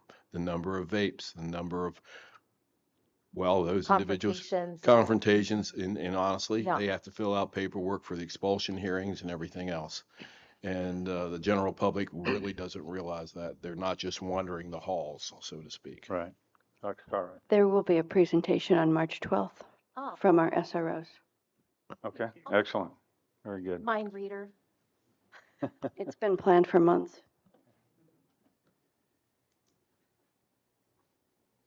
Okay, other ideas? On slide 37, and on the presentation we're looking at, maybe there's, that's our expenditures, right? That's like the whole ball of wax, right, of what we're spending, like our budget and expenses. So is that what we're looking at somewhere in there, a reduction of some sort? Well, I'll say it's not our position to make cuts. The administration, if we don't give them the money they're asking for, they're going to have to make cuts. They've already made some cuts to get it to where we are. They've asked for an increase to the budget. We're not cutting the budget. We're just in the position whether or not we approve the requested increase. And if we're not going to approve all that, what they're asking us for is how much would we approve, if any. Does that make sense to you? Yeah. Yes. I mean, the effect on them, the effect on them, they're going to say, well, that's semantical. But we're not making cuts. I don't think we make cuts here unless we want to cut last year's budget. I was just thinking like we're talking about SROs, it's in that circle somewhere. Like what else is there to talk about, or is that not our position?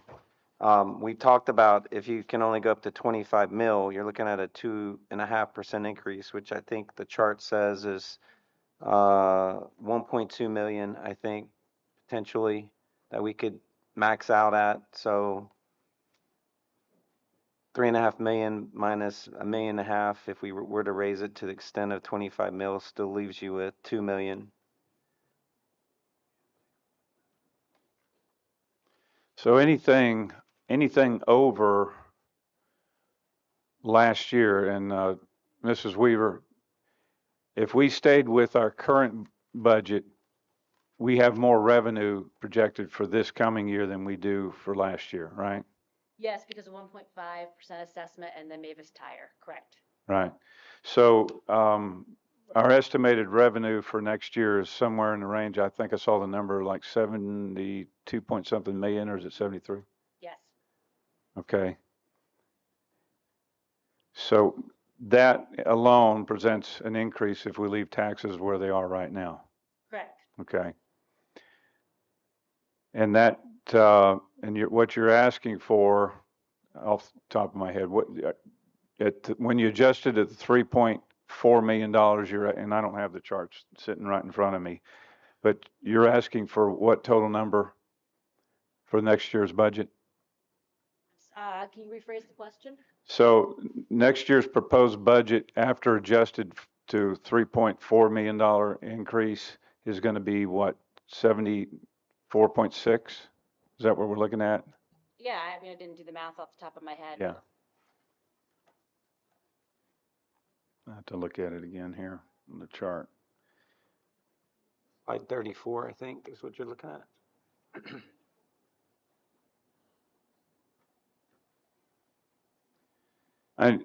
My general thoughts are, year after year after year, with the exception of last year where we did not approve a tax increase, but we agreed to spend down on the fund balance.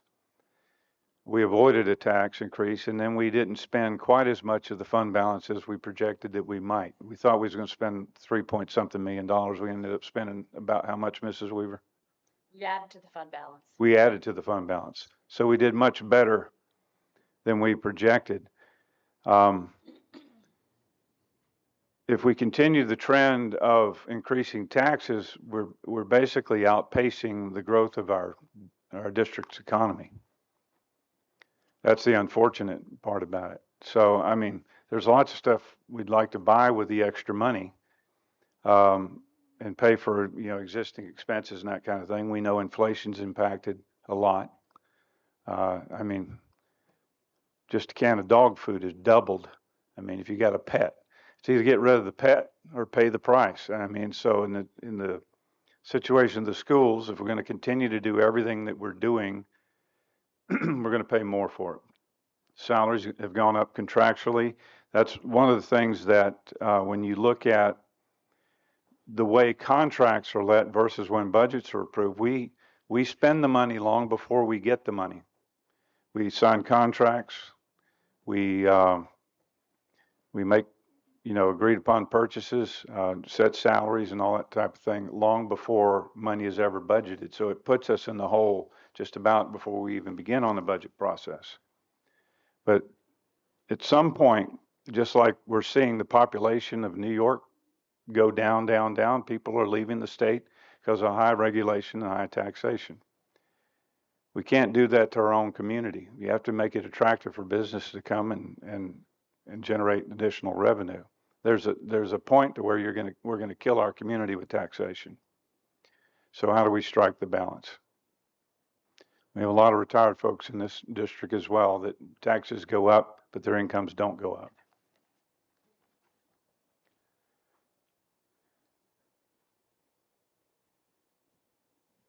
I also think that there's some retirements occurring in the district that possibly would open some doors.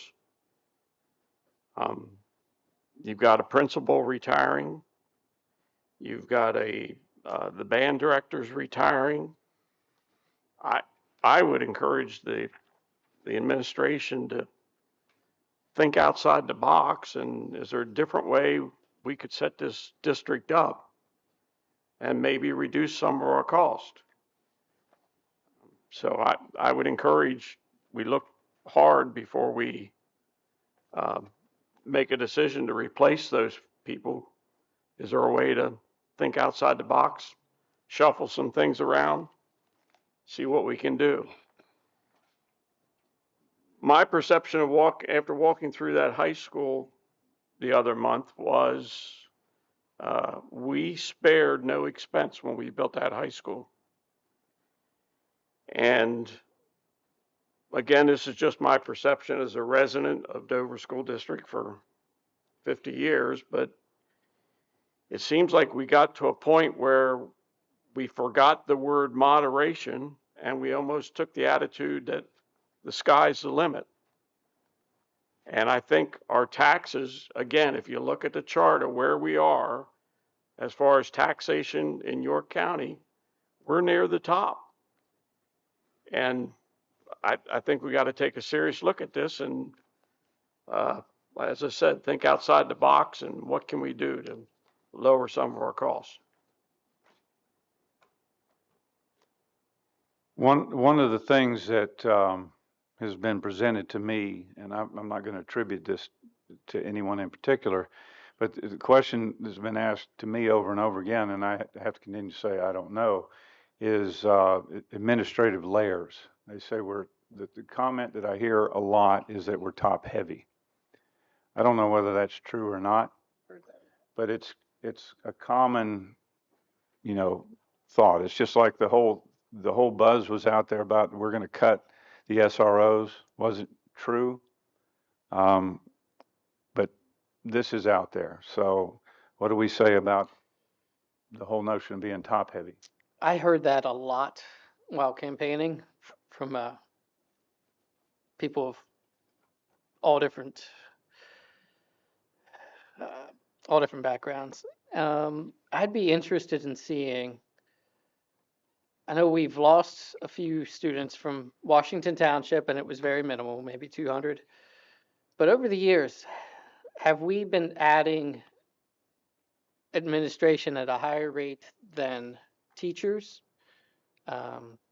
Is the administrative staff growing more than the student body is? Have we added more administrators over the past few years? We've cut 4 administrators out of a team of 25 since I started in 2021. 16% of the administrative team. Okay. I think the number of teacher reductions might be 4%, but I'd have to look at the numbers that I sent you recently to confirm that. And I know my curiosity was going back even further than your tenure, and it's nothing you would have handy. But just over the last decade or two, how's that makeup changed in our district, and is it necessary? We will show you how many administrators other districts have, and you can compare. Okay, that'd be helpful. But I can't answer before 2021. Yeah.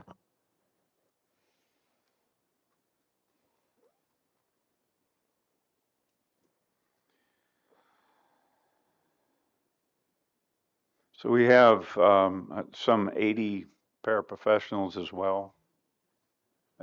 It's on the surface sounds like a hard number. They're not teachers, but they assist. What I've heard is we can't spare those. We got some comments via email and what have you. There's a lot chat out on social media and that kind of stuff, but there's a lot of requirements that are placed out there, for these IEPs. They have to be written by somebody. You teachers know about all that stuff. I don't know anything about it, to be honest with you. I know it's administrative work that has to be done. I know it's valuable because it helps the students. But the number 80 sounds like a lot in the district when you compare that to our teacher staffing. So we're reluctant to say you need to cut teacher staff, you need to cut paraprofessionals, you need to cut whatever, the class of employees. The reason is we don't know what the adverse impact is going to be, if at all. So, I'd like, so since I've thrown that out there, and I'm just trying to create some discussion points here for you, there's only so many ways you can cut these things back. We can't cut the high school back. We built it. We're stuck with it. There's not a thing we can do about it. We have to pay for it, and we have to pay to fix the things that weren't done the right way to begin with, as we saw. So staffing consumes a lot of it's what, 64% of the budget or something like that for teacher staffing? All staffing. All staffing. So that's the big piece of the pie. Can I correct myself? We've cut 10% of the professional staff in less than 3 years.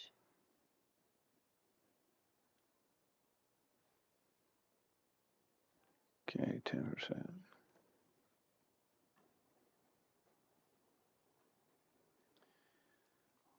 When you look at the piece of the pie for supplies, if I'm correct on slide number 37 on that same presentation, supplies is 5%.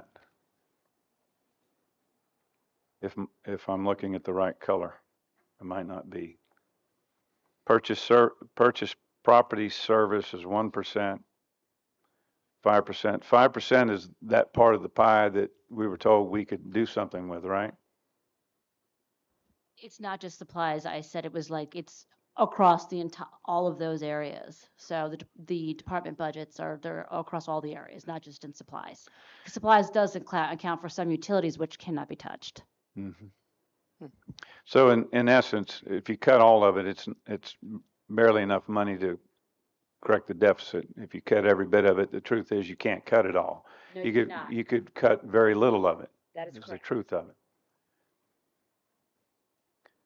Salaries represents, I gotta zoom in on this to make sure my colors are right. Salaries represents 38%, 26% is purchase professional service. Well, there's your pie chart. Thank you for putting that up. Can't do anything with the property. So it's an ugly situation. That's the truth of the matter.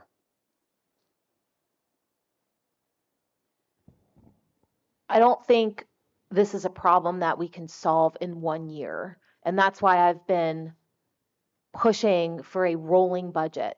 I want to see a 3-year past, present, and then 4-year rolling. So we have an 8-year rolling budget. So if we were sitting here and looking ahead 4 years, we would be able to solve the problem incrementally.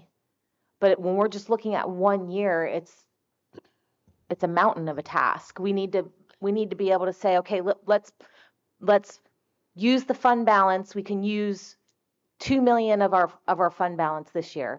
Next year we need to use $1 million. The next year maybe only 500,000. Then the next year 0. We just need to be able to see ahead. You know what I mean? Like see ahead, and there's a light at the end of the tunnel, and it's not so overwhelming. And then we know next year, when it comes this time of year next year, we already know, pretty much. And with what you've said, you've asked for this several times. I know that because of the mere fact we also see in the future the amount of houses that are being built, Right. the amount of income that's going to come from the taxation, whether it be property tax or individual income tax, whatever, and the slight businesses that come in. you're absolutely right. It's what we need, that Right. rolling budget scenario, so we can actually take a look at and modify, as you're saying, bit by bit. Yeah, we can project our revenues, try to project our expenses as best we can and just kind of chip away at it, especially since we have a majority of a new board. So we have 4 years where everybody's going to understand. We're all on the same page right now. So moving forward, at least those 5 individuals for those 4 years will know, oh yeah, we talked about this 4 years ago. So everybody will kind of know where we're at and we're not faced with this. This is my 3rd budget talk that I've had, and every year it's the same thing. Same exact. It's like if we would have started this 3 years ago, I'd be sitting here saying, oh, we talked about this. We foreshadowed this. We know we're on track to solving the problem. But if we just solve the problem right now and then wait until next February or March to start talking about it again, we're not going to get anywhere. Is our current cyber school, charter school tuition paying for our costs in cyber? Can you please rephrase the question? Is our current, there's a chart on page number 12, shows a 10-year history of cyber slant charter school tuition. There was a big jump in that in 2020, 2021, associated with COVID. So this is how much revenue we're bringing in. Is it covering our cost, or are we making money in cyber schools? That's actually what we pay to outside placements. So that's how. Oh, so this is what when they leave, we have to pay this. That's correct. Okay. Yes. All right. So again, that number there is a huge number, 2.7 million. Yeah. So in that rolling budget, we can try to work for the next 4. I know Dr. Hauk's been really worked very, very hard to try to get that number down. And she didn't have much success, but she really tried. But maybe over the next 4 years, we can continue to try to get that number down. So we can look at that. Maybe, in 4 years, that's down to 2 million or 1.5 million. But we're not going to solve that particular problem in 1 year. How much is having our own cyber academy? How much does that cost us? I'd have to look. I don't know off the top of my head. Okay. I think it's around 500,000 at least. Per year? Do we still need a cyber academy? It costs us about $3,000 each student to put them in the cyber academy. I don't think any of those kids would come back to the building if we eliminated our cyber program. They will go there. And that will be $13.5 thousand for each kid, or $34 if they're special ed. So Our effort with Cyber Academy is really just to try to keep the revenue here. correct. So we want to try to encourage our students to use our cyber academy. The biggest problem that we have is that we make them do work. Oh, right. And when we lost 7 kids this year because they wouldn't log on and they wouldn't do work. And then they went to outside cyber where they get to sit, and I don't know what happens. But that's the reason we lost all 7, is because we insisted that they do work. Now, if we wanted to, which is complete malpractice in my opinion, we could let them sit in our cyber and pay $3,000 for them to not do anything. That's not something that I'm willing to do. But that's the battle that we're fighting, is that they allow them to just sit and not do anything, and we don't. I wouldn't generalize that. There are kids that I know who are in Dover Cyber because of medical issues. No, I'm not talking about Dover Cyber. The kids we do have kids in Dover.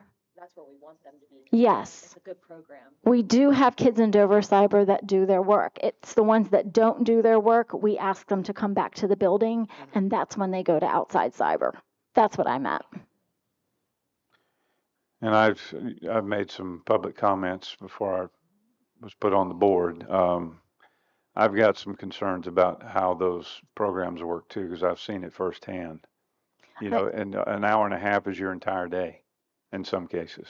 I actually met with a state representative today to talk to him about. He is a huge advocate for school choice, including cyber schools, and I was pleading my case to him to try to make some sort of a reform. We have students who, and I think Dr. Geyer can back me up, that did not qualify for IEPs here in the district. They go to an outside cyber and they suddenly have an IEP at $34,000. So we're seeing a lot of that kind of thing happening that we can't control. So I have asked all of our legislators, I've asked the Dover legislators, and they are not helping. Let's just put it that way. So this is yet another, it seems like a closed door. We can't manage out of $73 million budget. We can't figure out how to save very much. I mean, percentage wise, we're saving a lot of money. And I've, read the efforts of Dr. Cartwright and her team of how much money you've cut out of the budget, and cost savings. And we're doing things like not taking, payment for the gas that you burn to travel. I think you should be taking that personally. It's a cost of doing business, but I don't think the cost savings should ride on the backs of our senior executives here in the administration. But we got to figure some way to become more efficient, because this is a monolith that has a big, hungry appetite. And the only thing we have our only option is to go to the taxpayer and say, we're giving a lot of money now, we need you to give more. I mean, if we had to face every one of these people and say, write us an extra check, it'd be awful hard to do. Anyone have any more questions about cyber before I move on? I just was curious if my 500,000 statement was correct, because I know in the past I've seen in the budget for our cyber academy. We have about 50 kids in our cyber academy. So 50 times 3,000 is what it is costing us approximately. But I mean, we budget for cyber academy every year. I thought it was around I know the instructors a 2-year salary for some reason, but the instructor, we just used grant money to cover 2 years. That's what that was about. Okay. Yeah. But I don't know what our line item is for cyber. I don't know what the budget amount is. This year was at 350, and we took out 160 of the cyber software. Okay. Well, Director Kindig was just telling me it's getting late, and it is. I don't think we're much farther ahead than when we started the conversation. It's obvious as directors, we don't have the answer to how we could cut. So can I bring something up that I've been thinking about? Director Kindig said to think outside the box. So I don't know if this is an option or not, but I know there's a lot of money from the state that's available to school districts, and I've tossed around the idea of looking at a dedicated grant writer, someone who solely focuses on bringing money into the school district.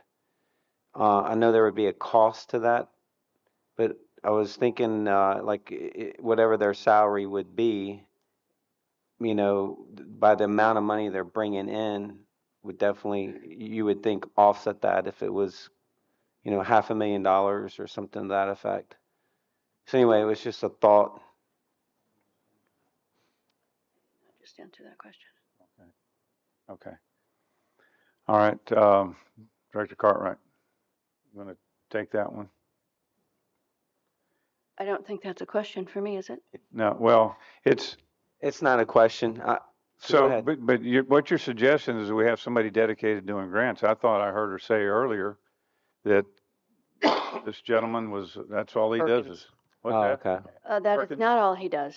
Okay. Mr. Perkins is the Director of Child Accounting, Public Relations and Public Safety, and he writes grants. And he writes grants, but so you're suggesting that we hire somebody that does nothing but write grants. Right. Or if we could come up with, a justifiable cause that person would bring in an exception, like exceeding the amount that it would cost to hire that person. I mean, there might be $500,000 out there sitting, you know, for us to bring in for some reason. Yeah. Doesn't cut spending, but it could generate some Revenue. revenue. Well, And I don't know if you have any, if there's any direction from somebody where I could take that a step further and do research. I've done a limited amount of research. I know that there's a school district, I think it's northeast of here. I was looking, they were hiring, the language was phenomenal, and what they were looking at, bringing someone on board specifically for grant writing. And it looked like, you know, something worth investigating for us to potentially pursue. okay. Well, I think Dr. Hauk and Mr. Perkins write the majority of our grants, right? Are there grants out there that you're not applying for because you don't have the time, or? Oh, I'm sure that there's grant money out there that we're not applying for. Okay. Again, Okay. I go off the grants that I'm aware of. So those are the ones I apply for, because to sit there and research a grant, it's not as easy as, well, I'm just gonna go out and just go, what's a grant? Yeah. You know, you have to really dig in to see what the qualifications are, what the requirements are, what we're needed, is there matching? So if we turn around and say, well, we're gonna get this $1 million grant, but it requires $500,000 in matching, is it worth it? You know, so there's a lot of research. So I know that there's grants out there that we're not even tapping into. Okay. Especially if you start looking in SAM and some of the other ones for the federal government. I know there's stuff out there, but again, it takes time. Yeah. So I didn't know if you're like, yeah, we apply for all of them. Oh, You know? So there is lots of money out there apparently, if they're approved. I don't know. I'm a little bit skeptical of that. I don't know, but maybe it seems like to me, you know, on the state level, there's lots of money, but 35% of all the income tax that comes in Pennsylvania goes back out to the schools. We're talking about primary and secondary schools, so there's already a lot of money coming back from the state. By the time it gets doled out to the 500 districts, we get our 13 million or something like that. It's not a great deal of money when you're looking at a $70-something budget. But it could be something as simple. I have no idea what the grants are available. It takes research, but it could be something as simple as maybe, I don't know, like if we're considered lower income. I know that we have the lunch program and things like that that's available. Sometimes they say if you qualify for the free lunch program, then you know you get this much money. It could be something as simple as the athletic program that you would dedicate 50 grand to build up your, you know, athletic program. That would be 50,000 out of our budget that we wouldn't have to come up with. Well, just be aware that if superintendent takes this as direction and says, we want you to hire somebody to file grants, you hire them, it's a loss until they start coming through. So that's increasing cost, not decreasing cost. The other thing to keep in mind is that every grant comes with strings. Right. That's true. And it's often the case that we get money for something we must use it for, but what we really want money for is something else. And there's not a grant for that. That's the story of our lives. Yeah. All right, so I feel like we're spinning here a little bit. Do we have any other ideas or thoughts for direction to the superintendent? She's asking for it. Would you like to give us a number by which to reduce the budget for the March presentation?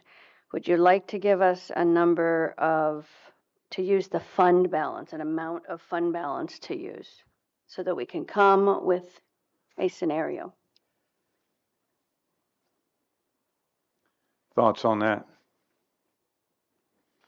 I had the idea in my head, maybe split this 3.4 million up into three options.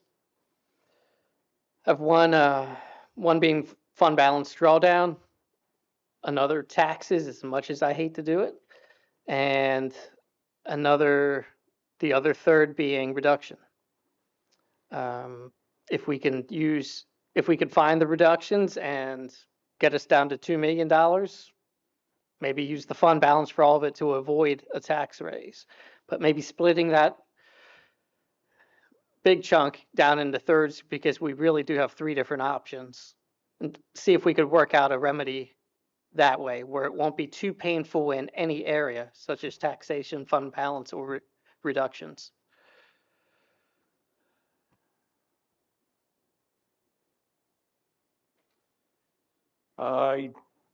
Director McKinney, for me,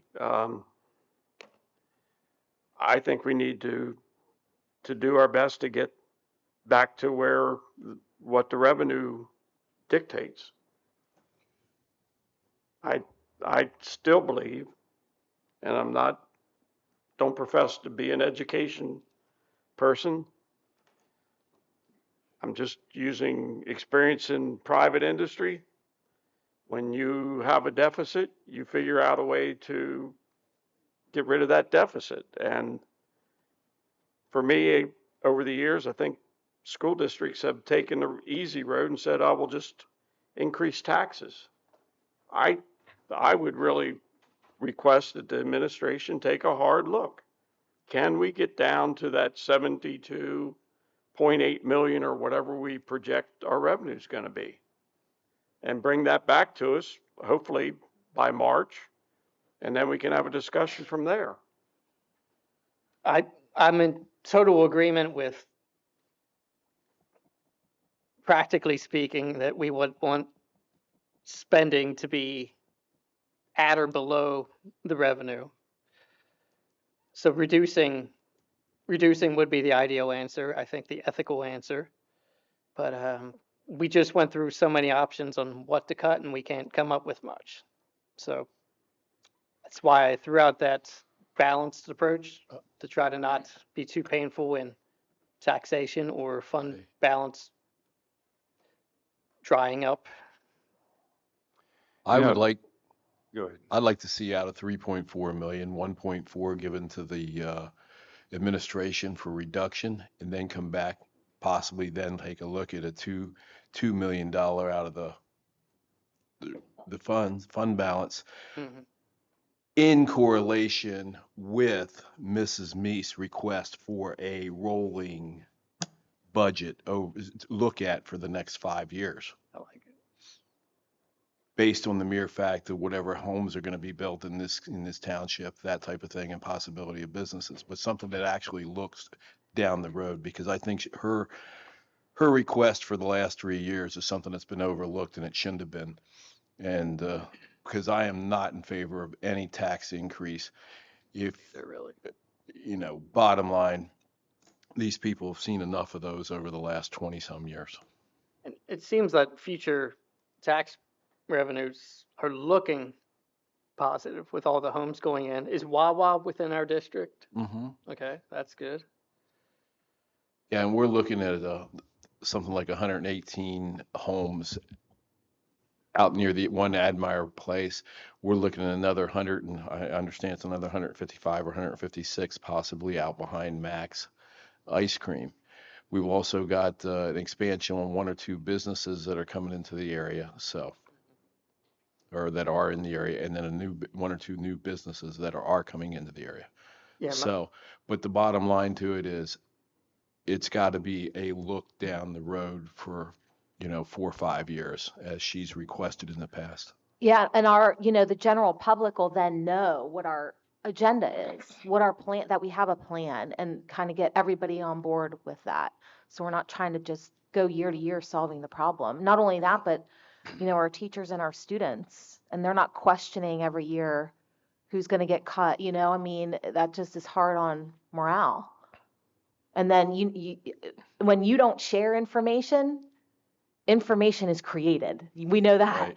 So if we can share like our 4-year kind of vision with how we want to solve the problem, then people aren't making up stories as to how we're going to solve the problem, like cutting SROs and cutting teachers and cutting band and cutting sports. Because with Mrs. Meese and I have had conversations regarding this budget in the past, that type of thing. And if we get it laid out there, people will be more willing to accept it, and we won't have to put up with the idea all the SROs are going to be pulled out of the school when, you know, like I said, I was the most adamant one probably sitting here to remove them initially. But, you know, knowledge is power. And when you start talking to those students over there, you certainly don't want the one taken out of the high school. But with the growth in the township and what we can do as far as limiting some of the wasteful, well, I don't want to call it really wasteful spending, but moderation in regards to what we do, we can bring this into, I think, a level budget within about 3 to 5 years. It can be done. That's my viewpoint on it. Yeah, my preference is to use, if we have to, if we can't make up the whole thing in cuts, to use the fund balance. I don't want higher taxes. But we can't keep doing that every year or we won't have a fund balance. So we can't do that too often or too big. Well, that's the reason I'm saying you take Yeah. an example, 1.4 million this time, take out 2 million, then next year Mhm. you don't get 2 million out of the fund balance. And possibility with the idea of the increase in tax revenue coming in, that fund balance will build itself. Hopefully, yeah. So we did that last year. I say we, the board did it last year. Correct. And so the projection comes back, doesn't improve because we didn't know where we were headed. We didn't aim in the right direction, but it comes back, our costs are going to be higher. So it's $4 million increase projected, and then it's been mitigated down to 3.4.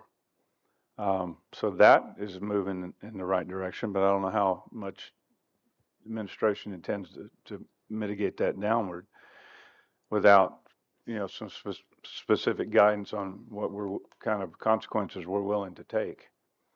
But what we're doing in this room is not uncommon in the country. I mean, look at the U.S. Congress. We're $34 trillion in debt. 4 years, it'll be $46 trillion. State of Pennsylvania in debt. We're doing the same thing that all the other government entities are doing. Well, that's certainly true. And I'll just say it. You know, if you listen to one of our former presidents, Trump, he said about using oil revenue to pay down the 34 trillion. But if anybody is an economist to any degree, you turn around and you take all the agencies and all the money we give to all these foreign countries and you just reduce it by 1 or 2% for the next 5 years. It's amazing how much money you actually save in the long run, that type of thing. And that's what I'm getting at. You know, like when you said about supplies, so we cut it for you know, anywhere from 2 to 5% for the next 2 or 3 years. You know, it's not an exorbitant amount. It's just it's a small amount, but we work in that manner for the next couple of years, and we can bring this budget back into line with what the revenue is. I believe we've got to get in line with the growth of with our community. Exactly, and that's what I'm referring to is the idea, as Mrs. Meese has requested, a rolling budget over the next 3 to 5 years, where we actually take a look at what we've got and what we might expect to get in the future, so we can make proper decisions. Mm-hmm. All right, we want to continue this discussion or move on? Move on. My take on it's inconclusive. Move on. You didn't get what you needed, did you, Dr. Carlin? We'll come with a great plan for you in March. Okay. We have faith. All right. Let's go back to the agenda. This now brings us, hold on a second. I've clicked on so many things here on another agenda.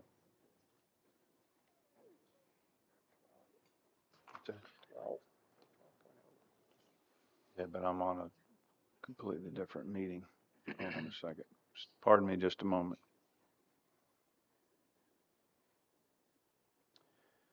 Okay. Holy cow. All right, so that was agenda item 11.01. Let's go to agenda item 12.01. There's a series of reports, and what I'm going to propose here, due to the lateness of the hour, is that we dispense with these reports unless there's something in particular that someone wants to hear.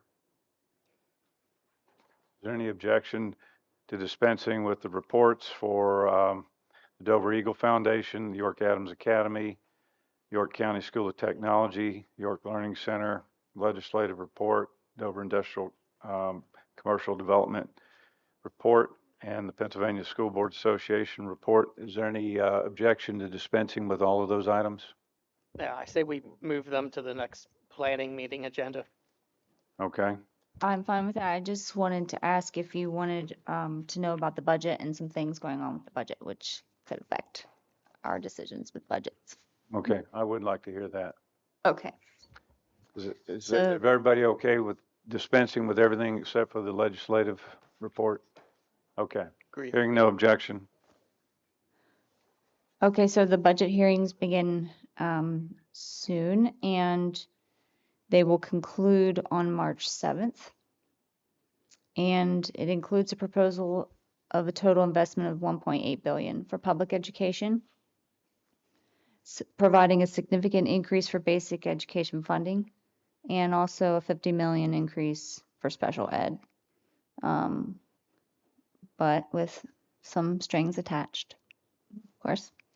Then I'm just going to skip over some of the things that were already mentioned, and then there's the Senate Education Committee moves a reading instruction bill, and that has to do with curriculum, so I can skip over that for another time. But then there's the school facilities grants, so that could be helpful in the future, and that is for improvements to the school facilities, but also school environmental repairs, which include the M word that we were told you don't want to say, and water sources, asbestos and whatnot, and that is the application process, and they are very set on picking the schools who need that money the most. So it's not necessarily, oh, you sent in an application, now we're going to consider you and you're going to get your money. It's who needs it the most. So that's all I have.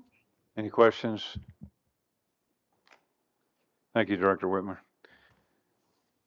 Next one is the superintendent's report. Thank you, Mr. President. Congratulations to the 67 York Adams Academy class of 2024 graduates. 7 of them were Dover graduates: Brianna Barnes, Roylee Cook, Tyler Dull, Ethan Ortega, Blair Taft, Dylan Taylor, and Noah Taylor. Brianna was one of the 5 student speakers during the ceremony. YAA has graduated 4,502 students since 1990. Jazari Abney earned first place at the District 3 Girls Wrestling Sectionals at Mechanicsburg on Friday.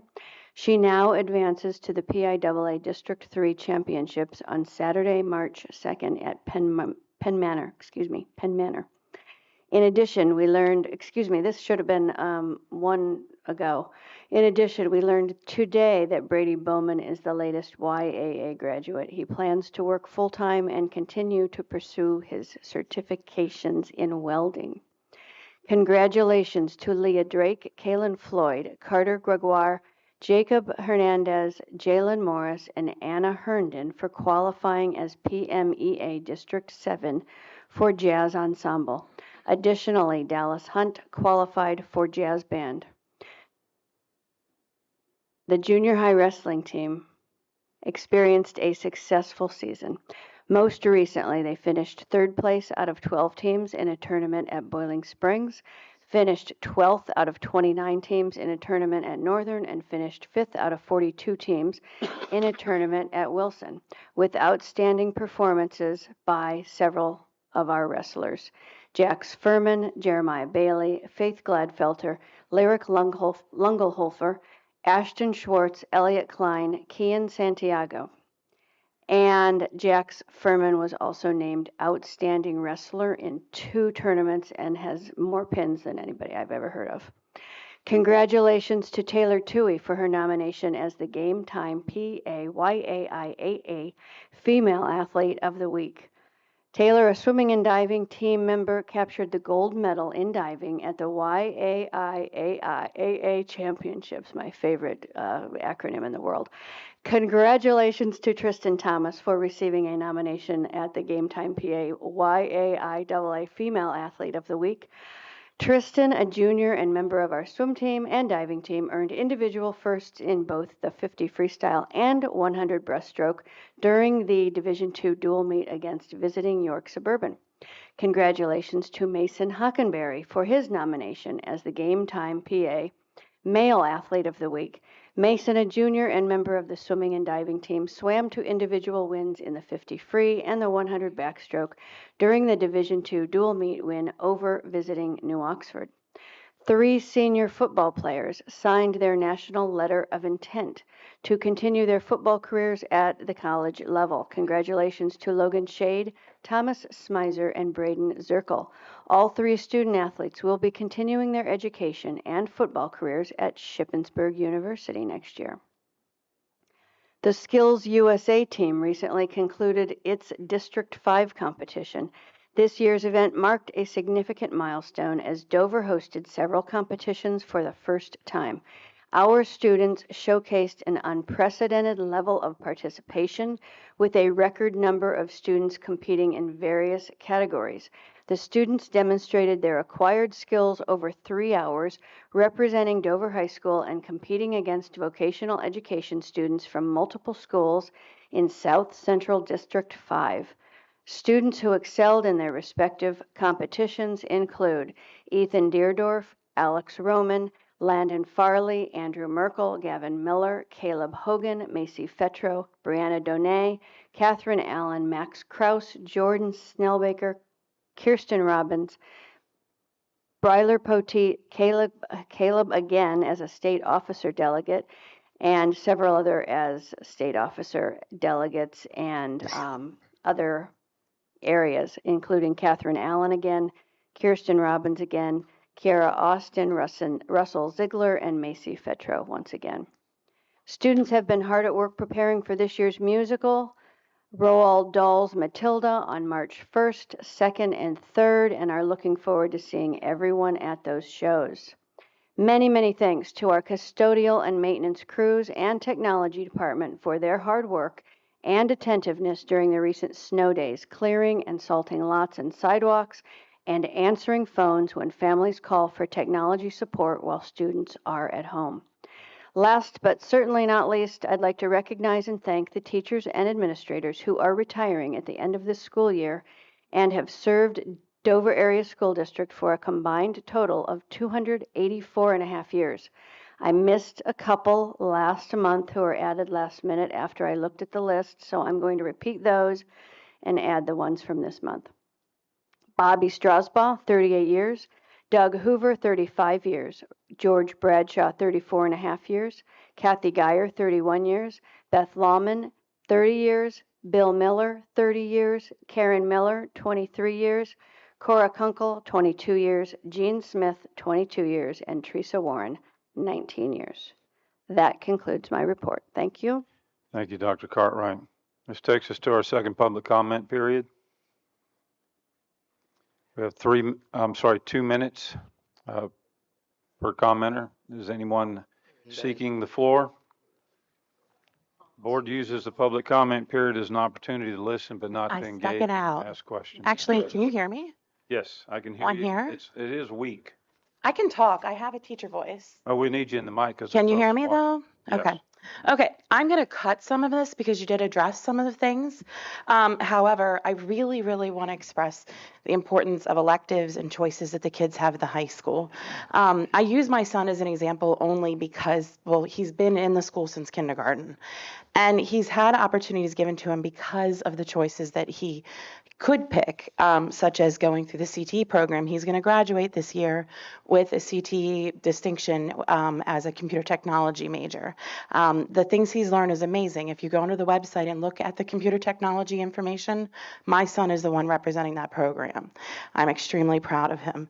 He also went through some of the engineering information, and I'm so happy he did because he decided when he got to high school he was going to be an engineering major. Then he went into that and he was like, not me. And so then he decided that he would go into the CTA program. So he had opportunities there. He also has taken many weightlifting courses, kind of because, again, he takes several APs, honors, and other things, and it's his way of breaking up his day. And it's become a passion of his own. I was going to talk about the SRO, but I know that that's probably not going to be an issue anymore. So I'm going to move on. And I just want to say thank you for your time this evening. I know this board really does want to help the schools the best that you can with our kids. And I hope that your needs will be, we'll hope the needs will be met and first most, and you're making decisions that the school needs. And I kind of wish that you would, if had a chance to ask the teachers some things and other stuff. We're nervous about coming up here, trust me, but we are willing to answer your questions. And some of you I know, and I've talked to you guys all the time, but some of you I don't know. And I just, again, 19 years teaching in the district, I'd like to answer your questions. Thank you very much. I appreciate that. Anyone else?